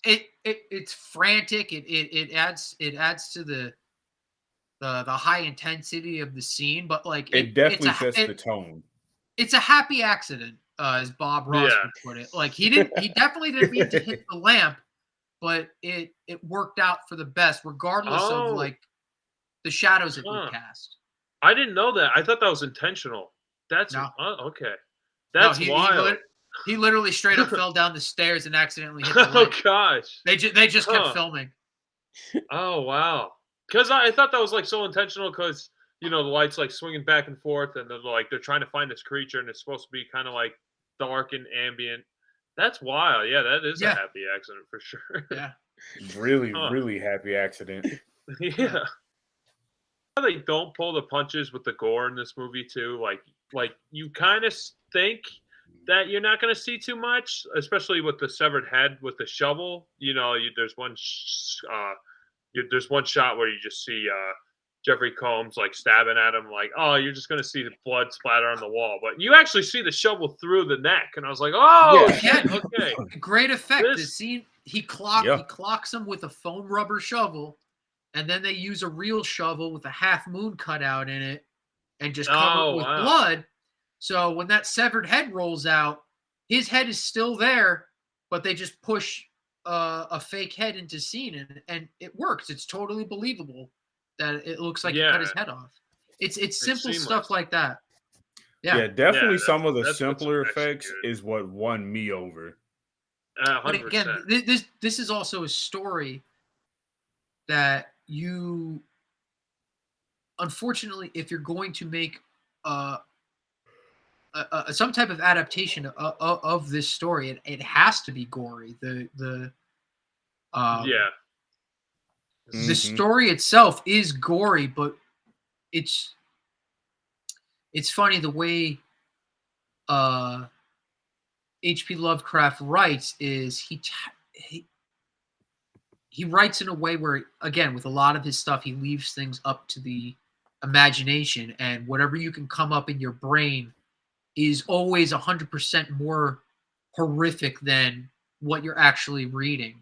He'll tell you that it's gory, but he's not explaining to you what's gory, like too in depth about it. So now you're just his descriptive writing, like it gives me chills when he talks about how the character of Dean Halsey in the movie, he gets zombified and he comes back from the dead.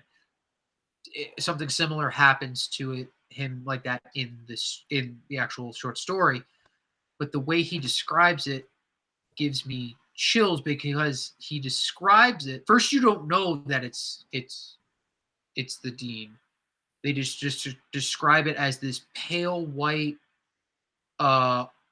ape, like bipedal ape-like creature with like this blank stare that's just like hiding out in the darkness and making these inhuman noises. So you hear, like, we know what a person sounds like even when they're screaming, but when you hear inhuman, we don't know what inhuman means. So we're thinking animal noises,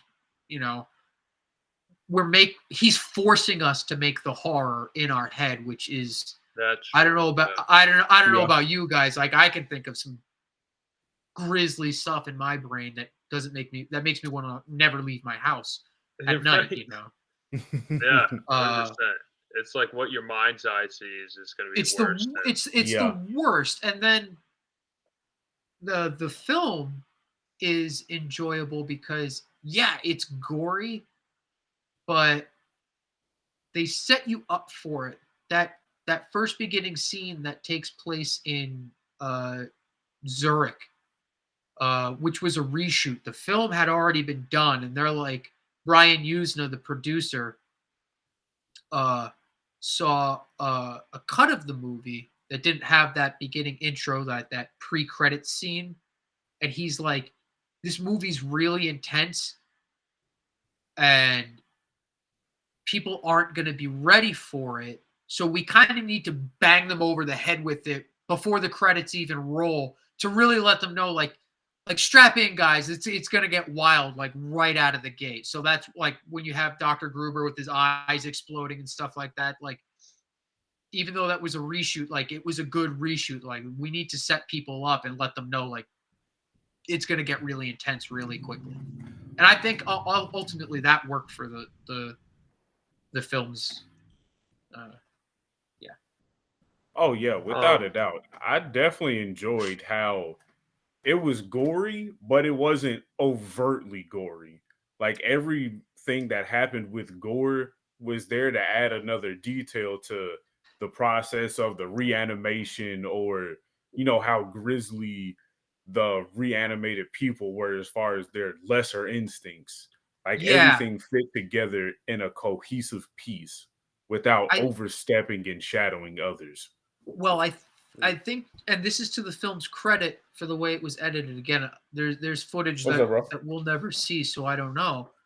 But Yeah. with the exception of Oh, good, bro. Dean Yeah, we got a Halsey special being guest tonight. You're good. crushed underneath the Oh, door, wait, before you go. the one grab- corpse having the bone I saw went to jammed Lowe's, through it, and then I got Dr. us some Hill being keys made to go reanimated into our after car having so we his don't head get locked severed. out like idiots again. There aren't too So many it's actual just grab one of them. killings They're right there beside the Great Coat. on camera. One Most has of the the Tennessee bodies, flag sticker. The other one has regardless of their condition, a are tree on already it. dead. So the violence has already been done to them off camera. So we right, don't bro. have to bear, as viewers, we don't have to bear the brunt of seeing that one corpse get shot in the face with a shotgun, or this guy getting hit by a bus. We don't have to deal with that. That's already been done. Again, the bodies are treated before they're reanimated as just objects. That way we don't have to connect to them and all of a sudden become emotionally attached to this person that was shot in the face or anything like that. So Right. it was smart how they played the violence and gore out. Again, like you don't, like with the decapitation of Dr. Hill, you don't see the shovel penetrate the neck. There's the thrust, then it cuts to the shovel in the neck, then it cuts to behind the shovel, and the head rolls. Whereas if this movie were made today, you would see if someone like Eli Roth got a hold of this, you would see every excruciating moment of that head being cut off.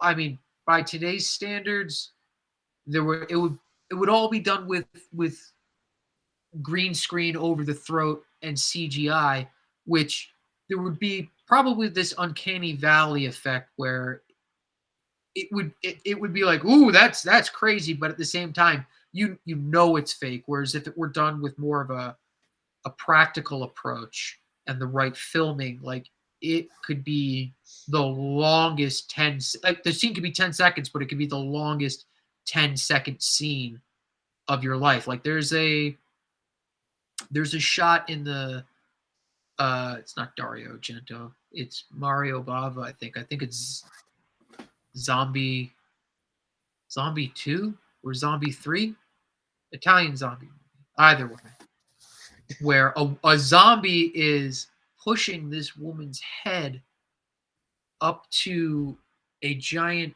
spiked piece of wood, and the zombie is going to push her eye into it. Now, everybody in this room and everybody watching, anything involving the eyes, that makes, pardon my language, that makes everybody's asshole pucker with just like nobody likes seeing things go in the eyes. Nobody.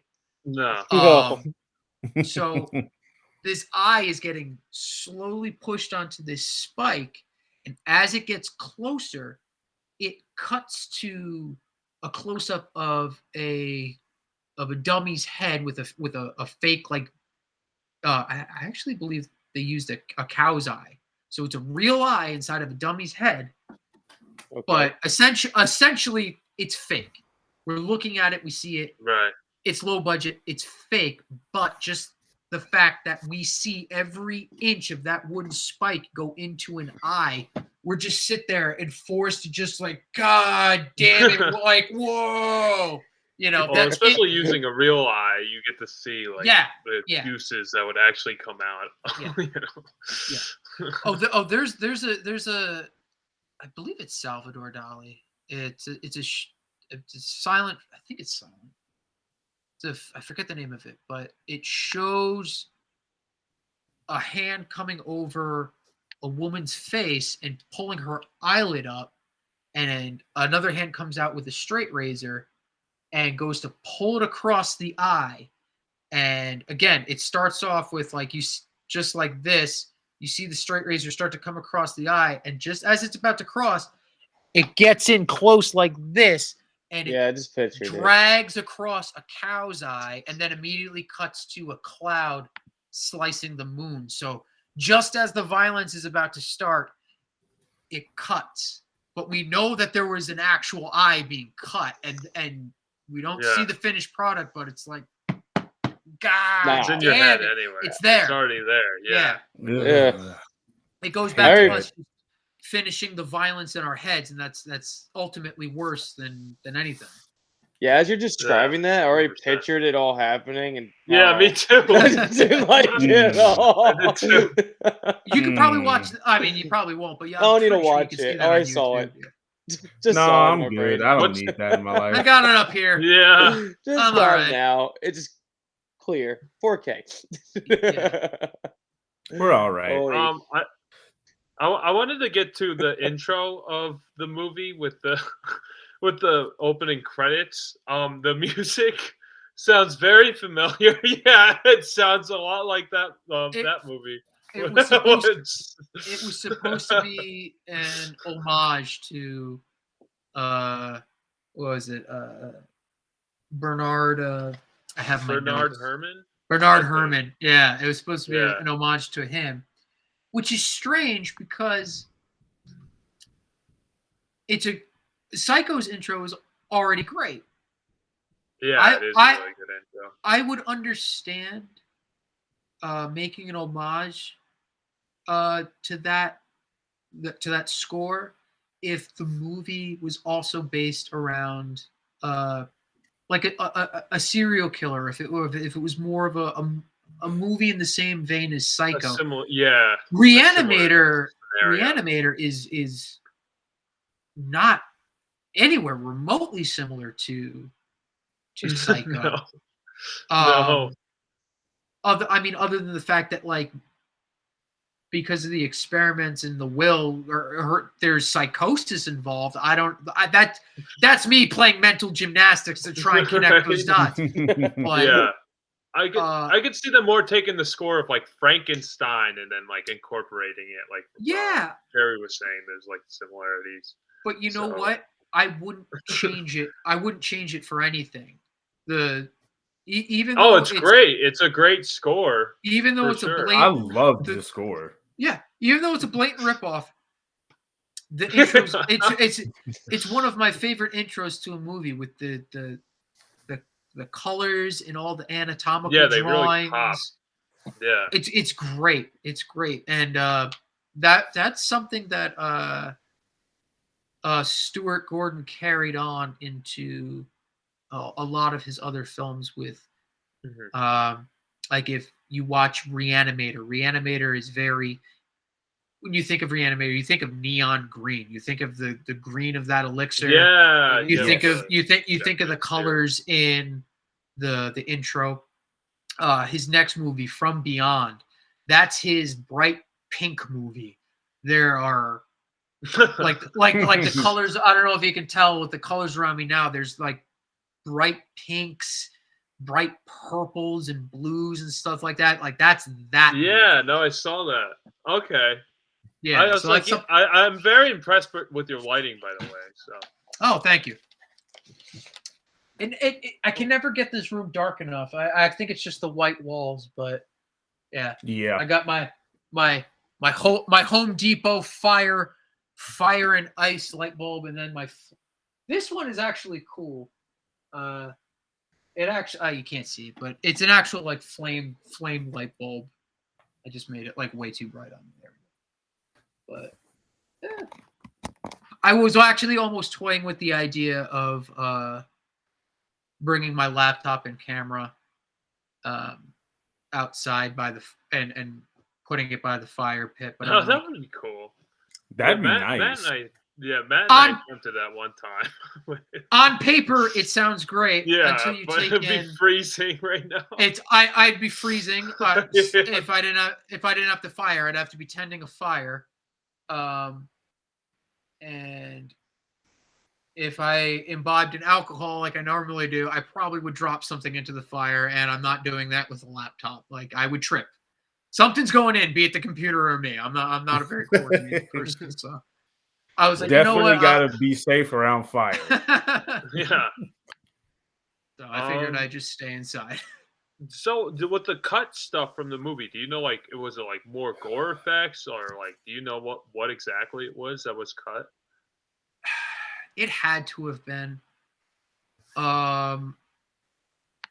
It probably had to have been more gore, probably a little bit more stuff with Dr. Hill and his weird obsession with Meg. That would make sense. I'm sure there were. Yeah. Like, why does he have Very a file? creepy. Why does he have a file on her with like a lock of her hair? How did he get her hair? I wouldn't be It's surprised if he had a science. baby tooth in there. Yeah, the age gap. It's weird. Like It's already weird. I'm But all yeah, for, do what you get with who you love, but they gotta be of age. Oh, totally. That's Yeah. ugh. But I'm sure it was more gore effects and stuff like that. That would make sense. But that's a Yeah. lot of footage to cut out of a movie. Because I think Yeah, the that's runtime way is too perfect. much.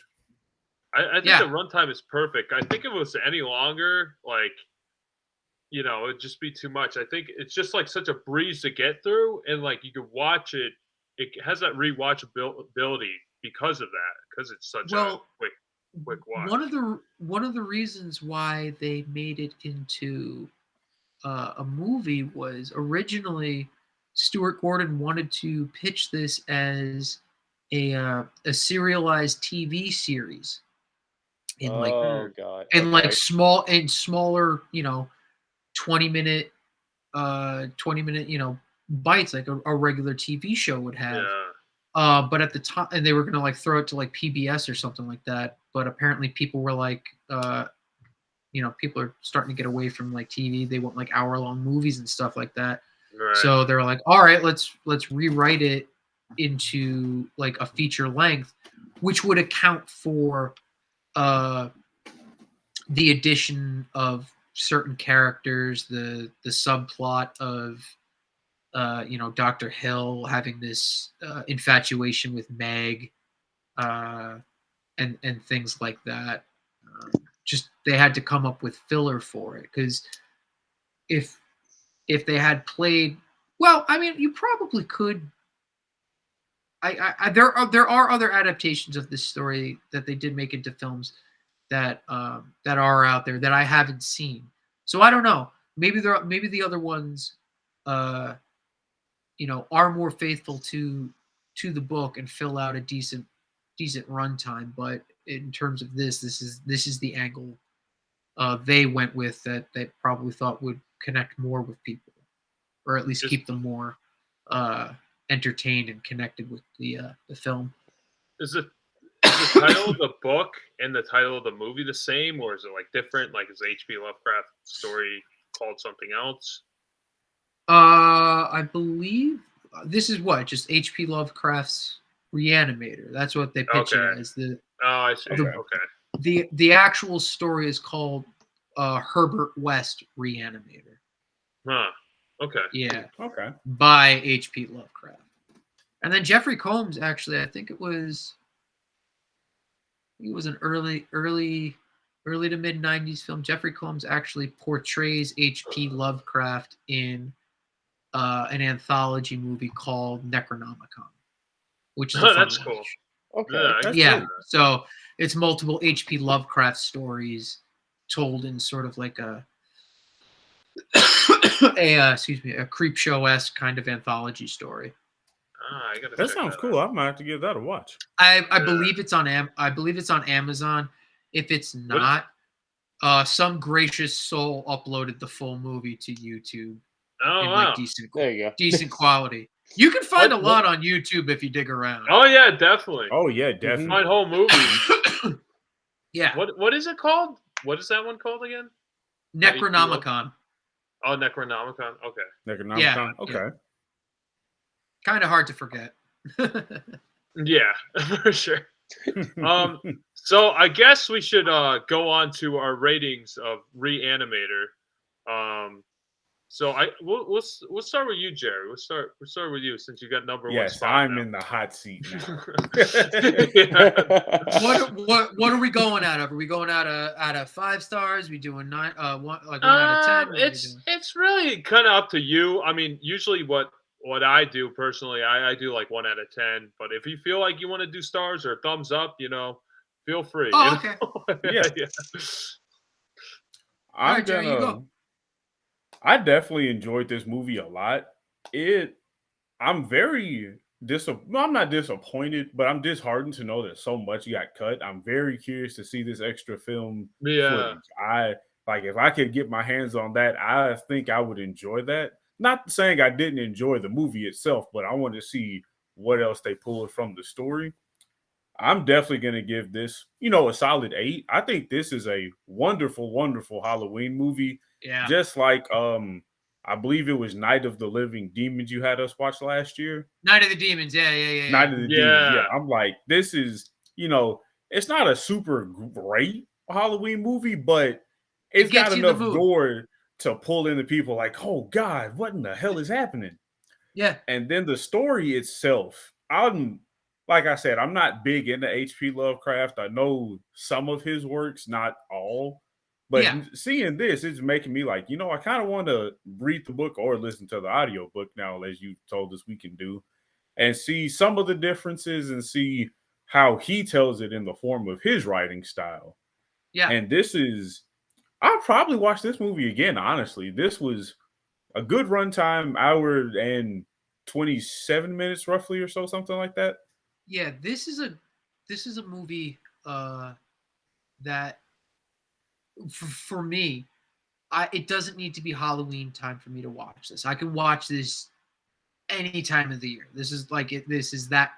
But to its credit, for some reason, even though they don't specify it in the movie, it has a Halloween vibe. Like this is like you said, this is a good movie to put on at a Halloween party or to get into the spirit of the month. It's a perfect October movie, but you don't need to watch it for October.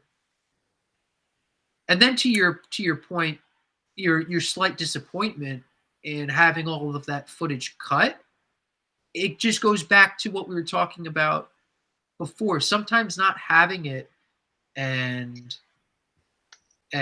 having something uncompleted is for the best, because it's allowing our brains to create that finished product. It's allowing our brains to make that horror that we don't get to see, or that we're kind of being denied, or even just going back to regular work, like regular artwork. You see someone's unfinished painting and you could be like, I wonder what that would be like if they got to finish it. So you just create in that instance, you're creating the beauty, if it's a beautiful piece of art, in your own brain. So, even though we're disappointed, it makes us use our exercise our imagination muscles a bit in our brains, which ultimately is what this movie is about the brain and the control of the human brain. Who's next? This is definitely an awesome movie. I enjoyed this more than I thought I would. Yeah. Matt, you go next. Okay. I was gonna rate this a good 8.5 for me, because I actually enjoy this a lot. I always love like the older cheesy like stuff. This actually, everything that they did cheesy like effects wise works amazingly. It did great. I love the storyline. Now I'm gonna definitely check out the audiobook after you told us about it, like Jerry said. But like I just like enjoyed every single character that they brought into it. I actually didn't think I would actually start enjoying this one character. I thought I was just gonna be like, screw it. It's the security guard. I Oh, he's enjoyed the great. security guard. He's because got- perfect. He just dipped. He's like, oh, He's you're got coming, oh, you're going. the magazine called Boudoir. I love it. Yeah. He's just sitting there perfect. reading a porno, and he's just like, Yeah. I'm gonna go take a break. I'm like, all right. Yeah. He He's always trusts taking these breaks. He people. minds his own business and Yeah. doesn't get involved. Yes, that's why I whole like him the movie. most. Even He just at dips that. out. And then he walks in when the corpses are starting to. Oh, he's like, all right, fuck yeah, I'm out. I'm not doing fuck this. this. Yeah. He's like, I'm I'm gone. done. And I'm like, don't get paid I enough. love this guy. I'm like, this guy is great. He's like my favorite side character in this movie. This is And I'm above just my like, pay grade. yeah, it's like you just see him. He's like you saying, he's like flicking through the magazine, smoking a cigar, drinking his coffee, and like. And can And we he's talk just- about, like, I know it's a morgue, but the dude's Mhm. smoking in a hospital. Yeah, I want It's to a know how different he time. got away with that. Different time. I don't know. Because he's right by 1985. flammable equipment. It's Think- You think- could do that in the 80s. I was gonna say It- things you were know- different back then, I guess. things were different, yeah. Way different. Including, but he had the perfect setup. He had a desk in a hallway that doesn't have that much traffic, so he could just sit there and do whatever he wanted. That's why he had Oh, that hell yeah. setup. And Yeah. like, I'd love That's that when, like, job. yeah, it's just, and like he just like he just trusted everybody that walked in there. He's like, oh, you're going in there, and is it cool if I just walk away like 5 seconds, like just take my break? Like, yeah, sure, I'll be in here, and like shit just happened. A whole lot of shit just happened. Yeah. Oh god! If he, Totally. what would the movie be if he stood around, like if they're like if he didn't trust them at all, and he sat there and said, "What the fuck are they doing there? They make too much noise. Just walk in there." He Like, had every what- chance to go in and look, but he never took it. True, he never did. No, that's would be great. That's a really good point, because they could have written that character to be very suspicious and almost like another antagonist in the film, Yeah. but they chose to write him not necessarily as comic relief, but they definitely wrote him to They- ease They wrote him tensions as and the kind of innocent lull you. bystander. Yeah, look, another person that we could relate to probably even more, the Mhm. the unwitting person that is they just don't know about all of these things that happen by them, be it through willful ignorance or not, just all of these weird experiments that happen behind them and they have no idea about it Well, until it ultimately catches up to them and they have to make the choice of whether they take part in it, or if he's just like, nope, fuck that, and I'm going home. I'm not dealing with that, Yep. you know, which is Like- most likely what your average everyday person would probably do. I don't know about you, but if I walk into a room and there's people like chopping up reanimated dead bodies, I'm not hanging around to ask questions. I'm getting the fuck No. out of there. It's like if a bear, it's like if a bear shows up, I'm not going to try and make friends with the bear. I'm going to leave because it's going to kill me. You know? Yeah, try to reason with it or something. Yeah. he did have an opening. He almost did catch him because he was Like, he was right he in was the joking around. beginning. He's like, "What'd you Yeah. bring me today?" He's like, "Oh, you don't want to know." And it's like, it looks like a meatball sub got smushed, like whatever, Yeah. just got smushed. Yeah. And he's like, And "Oh, it's I don't Herbert. know." Look at. He had the cover open and everything. He just just dropped it. He's like, "Yeah, I'm not gonna look at you anymore." Thank But you for again, telling me. His trust was so high of these people, he didn't question shit. And I No. mean, that was a bad thing because, you know, he could have helped Megan, but I'm like, it's self-preservation. He's like, I don't know nothing what they have going on. I'm not going to lose this good job. I'm getting out of here. I want my paycheck. That's it. But that's Yeah. another thing, Jerry. What you said there, Jerry. Though, if him losing his job is like he's supposed to be there You're and security. he's not there, so that's another bad thing for him. So Not only Wait. is he security, he's armed security. Dude had Yes, a he had the 6-shooter gun. on him. Like, yes, He could have solved a lot of problems real quickly, but he All didn't. he needed was 3 good shots, and that would have solved half the problem. Yeah. Oh God. Well, that's another aspect of the story, the actual short story that Was he in it? No. Just the aspect of a revolver. The narrator goes on to talk about how while they're working in this hospital, a lot of times you would just hear a revolver going off, and he talks about how like you're used to hearing that on the battlefield, but you're not supposed to be hearing a gun go off in a hospital where you're supposed to be saving people. It's because he was experimenting on people. The experiments would get violent and attack, and he would just have to shoot the experiments. Got it. So Huh. That makes sense. yeah. Other than Yeah. Wait, what were you gonna say, I thought Matt? you were done with it. I was just gonna finish up because we wanted such a segue. But yeah, other than like with the other special effects with like the zombies and everything, this is actually pretty good. I'm gonna add it to my Halloween list and include, like you said, you can watch this whenever Anytime. you want to. It doesn't have to be a Halloween movie because No. it just has that energy of just like it's just here, it's just gonna go. It doesn't have like that set formula of a horror movie, like a Halloween movie. It's just there for an everyday watch. It's up there with Night of the Demons, even though Night of the Demons Yeah. is a straight up Halloween movie. Like it takes place on Halloween. Okay. Me personally, I can watch Night of the Demons whenever I want. But if you were to watch Re-Animator in the middle of like July, on the right kind of day, you'd finish watching it and you'd walk outside, you could swear it was October. Like it carries that kind of vibe with it where like even though you can watch it any time of the year, it puts the Halloween spirit into you, and it can make a summer day feel like October. Yeah, That's I very definitely true. agree with I that. can agree with that. Yeah. No, Josh. Okay. So I definitely like this movie a lot. It made me interested in the sequels. I'm definitely gonna go and check out Bride of Re-Animator and what was the other one? The third Beyond Re-Animator. Beyond Beyond. Re-Animator. Yeah, I'm definitely Yeah. going to check that one out as well. Like, it made me interested in the progression of this character and Jeffrey Combs. I think he really steals the show. Like, he's definitely the highlight.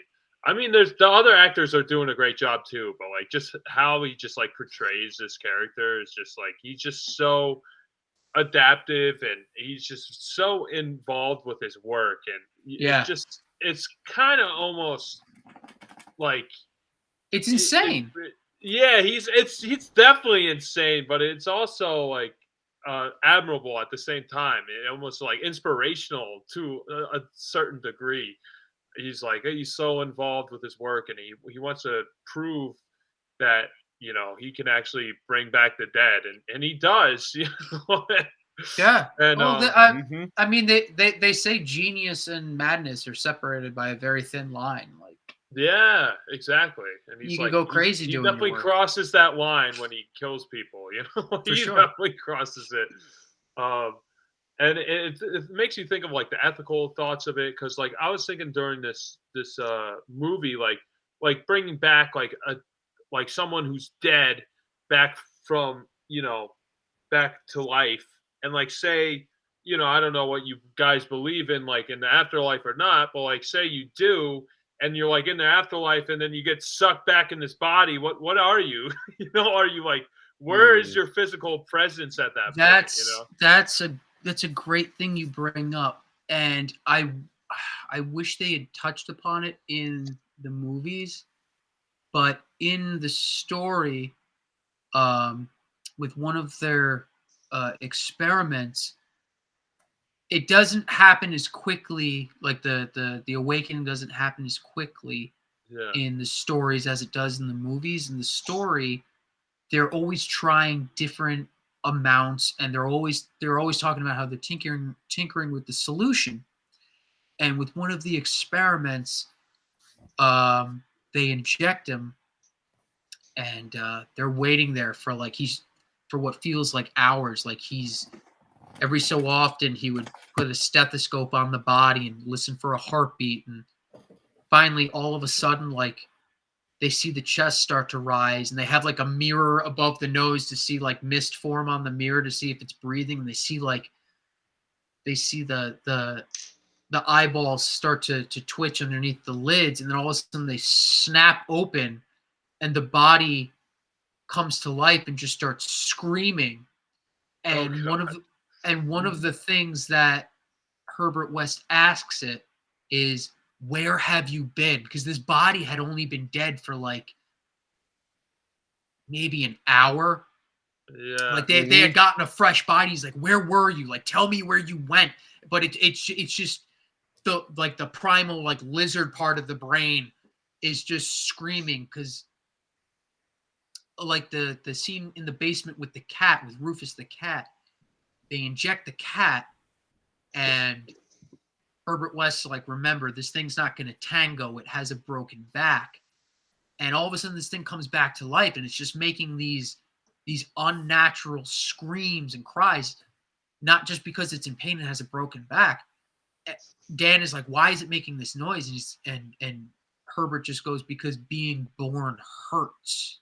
Like you're experiencing things that like nobody here knows what it was like to be born.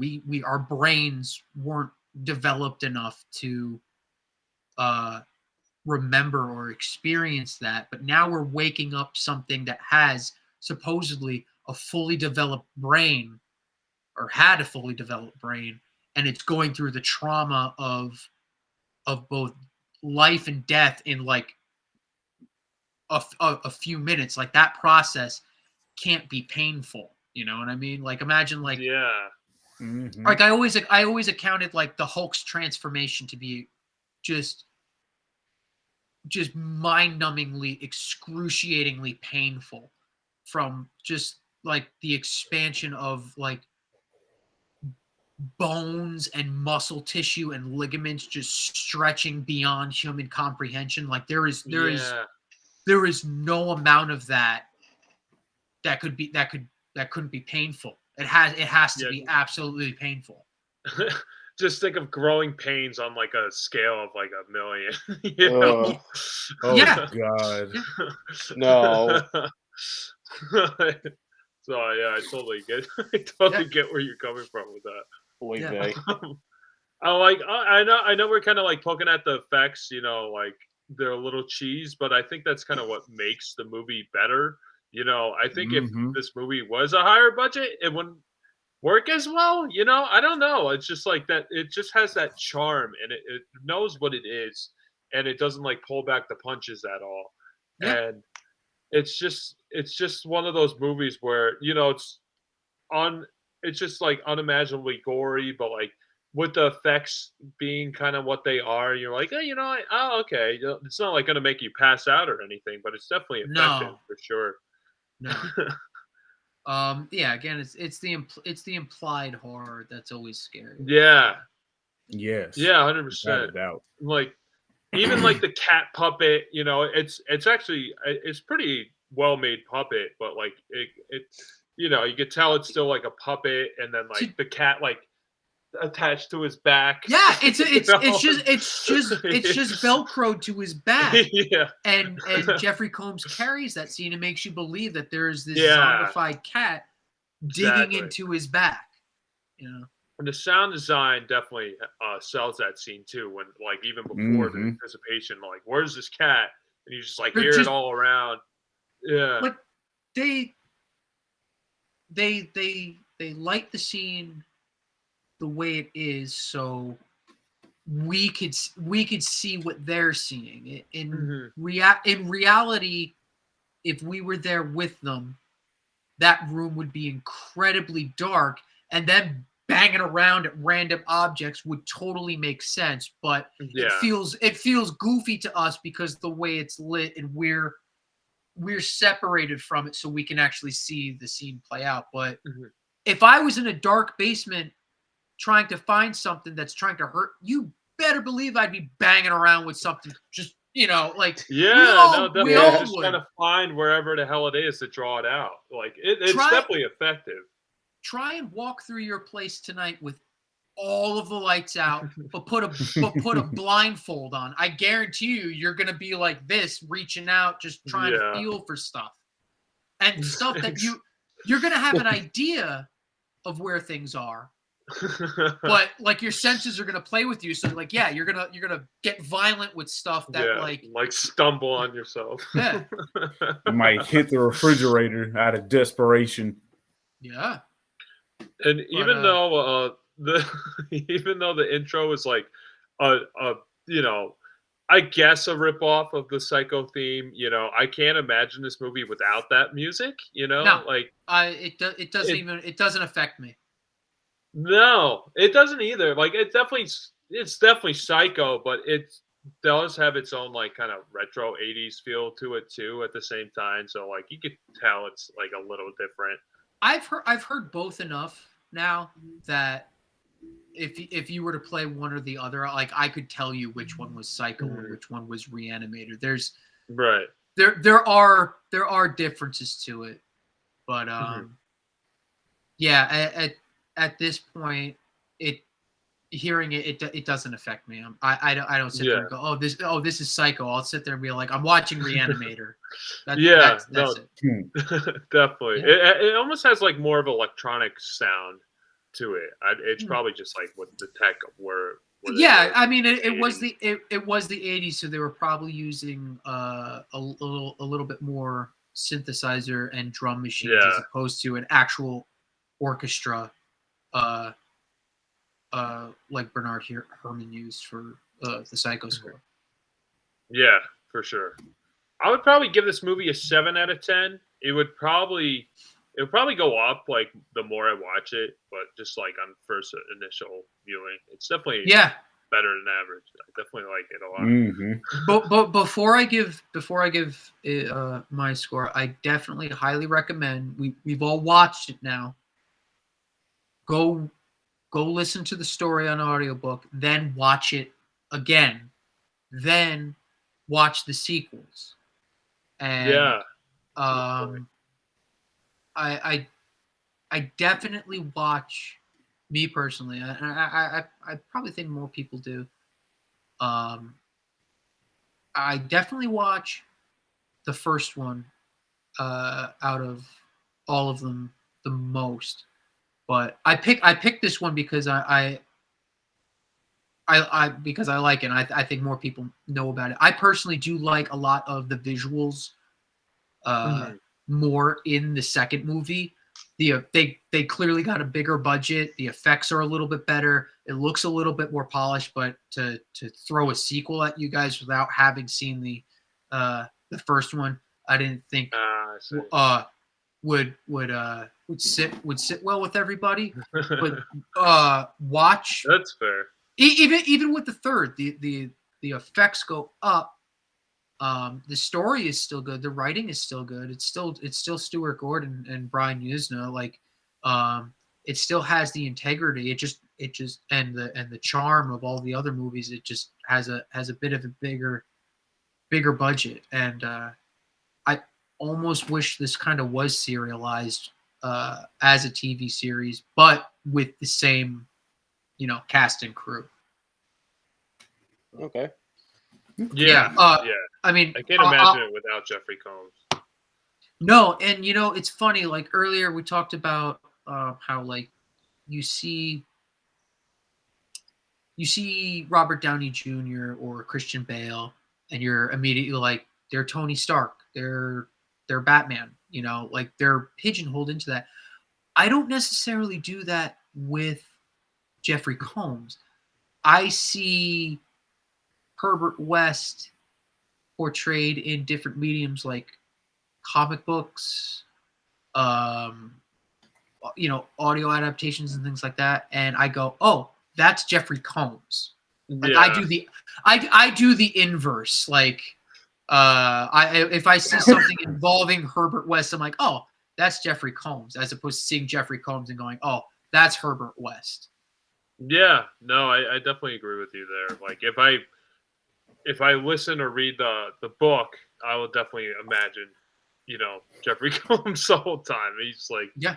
He just has that face too. Like it's just perfect for the role. He was perfect. He was perfect for the role. The only thing that they didn't do, and obviously for one of the things they couldn't do, is in the story he's blonde hair and blue eyed. So they didn't like. They probably could have dyed his hair, but I don't know too many blonde people with. I think he's got brown eyes. I know he has dark eyes, but.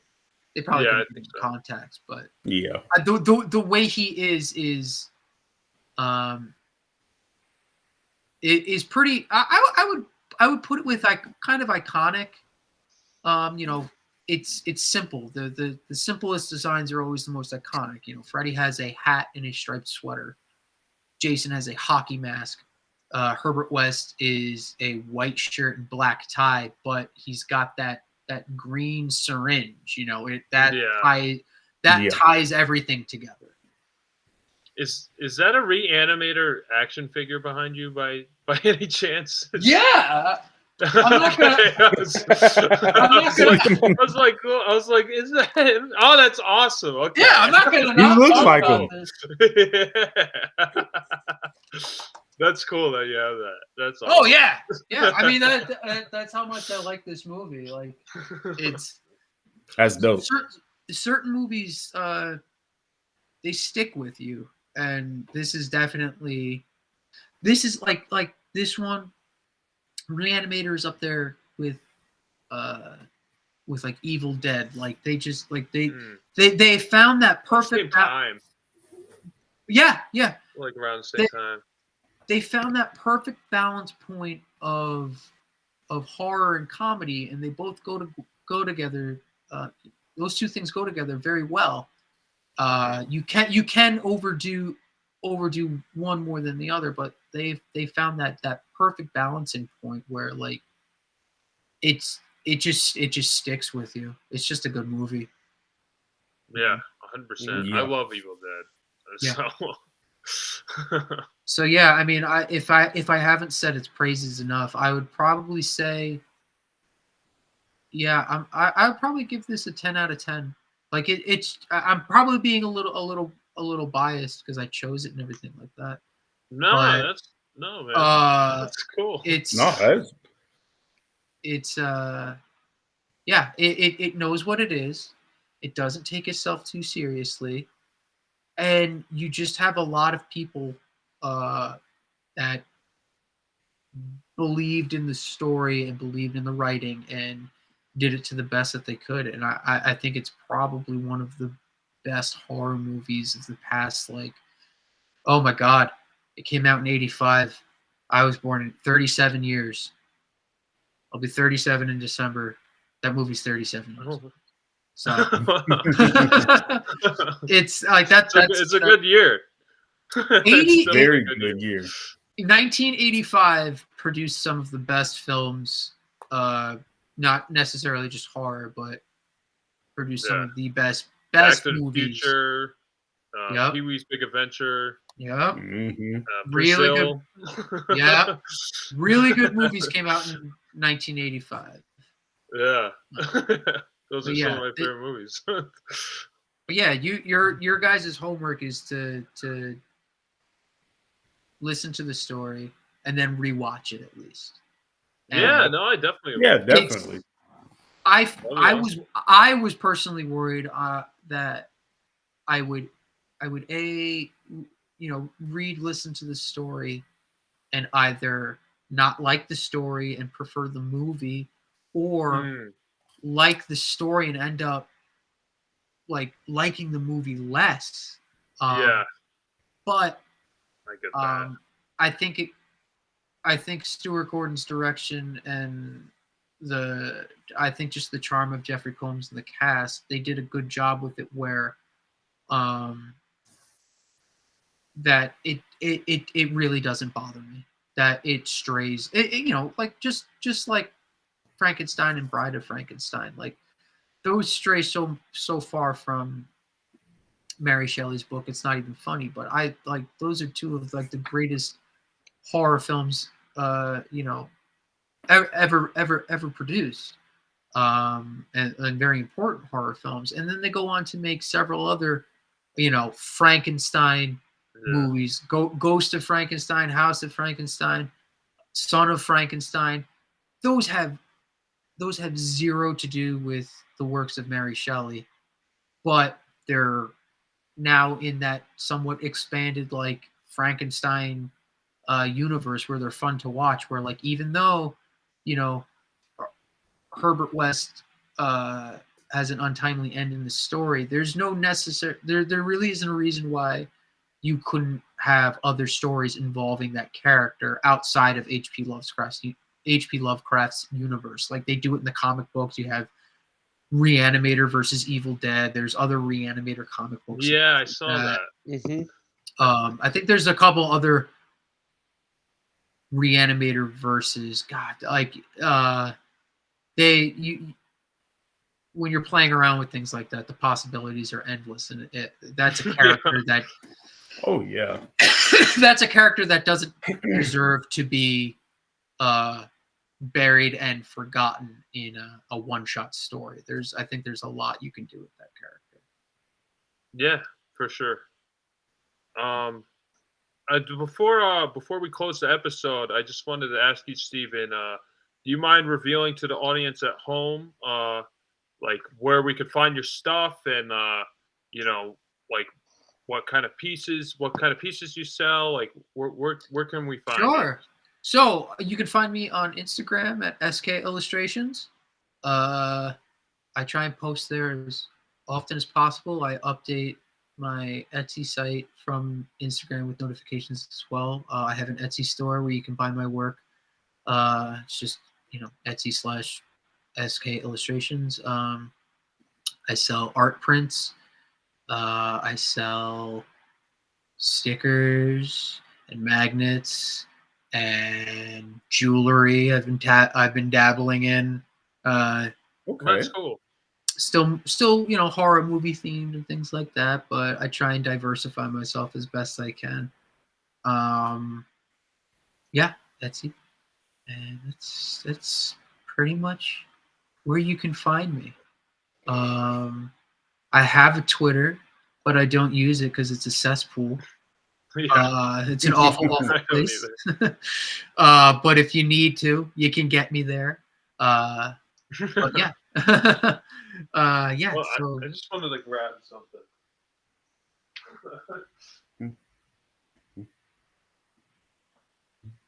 So I have this by my fish tank, but I just yeah. This is by Steven. This is the creature from the Black Lagoon. His rendition of the creature, and I was super excited nice. when you sent me this. It's freaking awesome. I did that I think I did that in 2020. That was like the height of the pandemic. Oh really? Yeah. It was. I was. Oh yeah, it says 2020 on it. Yeah, it was height of the pandemic, and like it was at the part where like everybody was like really stuck in their houses and they couldn't go anywhere or do anything. And I had asked people for ideas of things to draw, just the most random things. And you had said the creature from the Black Lagoon. I was like, yeah, I don't think I've ever done that before. So I was trying to do my takes. It was a little bit of a dick move on my part. Like people were giving me ideas on things, and I was like, "Yeah, I got no problem drawing that, but it's not going to be what you expect." That's still a little bit in the same vein. It's my interpretation of it. I put like different like abyss level like sea creatures into it. But like I think it almost looks like Lovecraftian, like talking about Lovecraft. It does. Yeah. Lovecraftian for sure. Like an anglerfish or anglerfish. Anglerfish. Angler. Definitely. Yeah. It's an anglerfish. I think so. I think someone requested Howard the Duck, and I think I just painted a duck. With I remember that. Yeah, I with a thought jacket that was on it. pretty funny. Yeah. I just I had to show this. This is like right by my fish, so perfect spot for it. Nice. Yeah. So Matt, do you want to reveal your picks for next week? Or Okay, so my picks for next week is for the main event, or the main film we're gonna be watching is Crawl. It's this movie that came out probably, what was it, what is that? Is that the 2018? alligator movie? It's an Is it- it's an alligator movie, but not. the I don't think the alligator one you're movie. asking. It's not the one I don't Okay. think you're looking for, thinking of. This one was Okay. the producer was Sam Raimi. They said he directed Yeah, it, no, but it's- he it's- didn't. Yeah. Yeah, he 20 didn't. You know, I did see 2019. this. Yeah. Is that it, Matt? 2019 Probably. Let me look with at the it. alligators. Yes. They- Yes. Okay. That sounds Yeah, throw- familiar. Oh, this Yeah, I've movie. seen this. Yes. This looked interesting. I can't quite shit on it. This looked kind of good. This is like, this reminds me. It's like Cujo, but with an alligator in a flooded house. Yeah. Yeah. The No, thing that is, like, looks yes, kind of cool. But there's multiple other alligators outside of the house. It's even worse. Oh, it's the Okay. Florida movie. Yeah, it's a Florida movie. Yeah. Oh, Florida. Yeah. What are And we then the watching sh- for this short? So the Yeah, what's the short short? is gonna be let's go back to Marvel for now. Let's go with the short is from Spider-Man, The Night of the Lizard. It's season 1, episode 1. Oh, Okay. okay. Oh, like the animated series, like Yeah. the 90s one. I remember Is it the that. 90s one or the 60s Yeah. one? The 1994 series. Yeah. Yeah. Okay. I don't think Actually- my father-in-law is a really big Spider-Man fan, and he loves Spider-Man, the old Spider-Man cartoons. I don't think they ever introduced the lizard, at least not like they did in the Oh, in the 90s. 60s one. In the Yeah. 60 ones, I don't think they did at all. Yeah. Yeah, They left them alone. they usually had a rotation of Green Goblin, Electro, Vulture, and Rhino. Those are the Yep. only ones I really remember. Yeah, I I remember remember that. those. Yeah. Oh, Jimmy, no. Don't say that about Spider-Man. Oh, no. It's not a... No. Oh no! When Spider-Man finds his new scaly fetish, Yeah, I Yeah. didn't want to Um, repeat it. that, I that's didn't want to pretty disturbing. But Anyway, Yeah. So... yes, yeah, Steven, feel free to come on the show anytime. You don't have to just come on Halloween, but this is like this is a good thing we got going on. I like being the Halloween guy. That's completely fine. Just like Cool. like the movie, just like Re-Animator. I know what I am. I don't take myself too seriously. That's completely fair.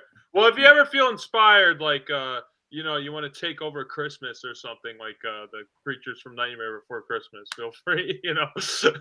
How about we do this? How about we celebrate? It's Walpurgis Night. It takes place in late March, April. It's almost like It's almost like reverse Halloween. So if Halloween is all of the spirits of the dead, coming out and roaming around, Walpurgis Night is essentially the banishment of all evil spirits. It took place in Europe. It was like that sounds cool. essentially like witch hunting night, kind of. Oh, okay. Yeah. Okay. So maybe definitely be down for that. Maybe we could do something for Walpurgis Night. Yeah, for sure. Okay. Alright, Yeah, sounds sounds good. cool to me. I'm down for that. So I guess we're gonna close off the episode. Steven, we usually have an outro. If you could say for the closing, becoming super friends one episode at a time, that'd be great. Or you could add your own spin to it. That's fine too. But Sure. We're gonna go. So 3, 2, 1. This was Josh from BatYard Productions sending you up, and away. Until next BatYard's finest episode. And Oh. I'm Superman's pal Matt, and then Jerry. And then this is Jerry guiding you all with Green Lantern's light. And I'm SK Illustrations. And what the fuck was this fucking? See ya. Becoming super friends one episode at a time. It was Super Friends. I knew it. I'm like, don't say Super Friends. Super Friends is wrong. No, it was Super Friends. Becoming Super Friends one episode at a time. That's awesome. Thank you. Don't feel bad, Steven. I always say super pals. We fuck it up all the time. Oh, that was My brain was like,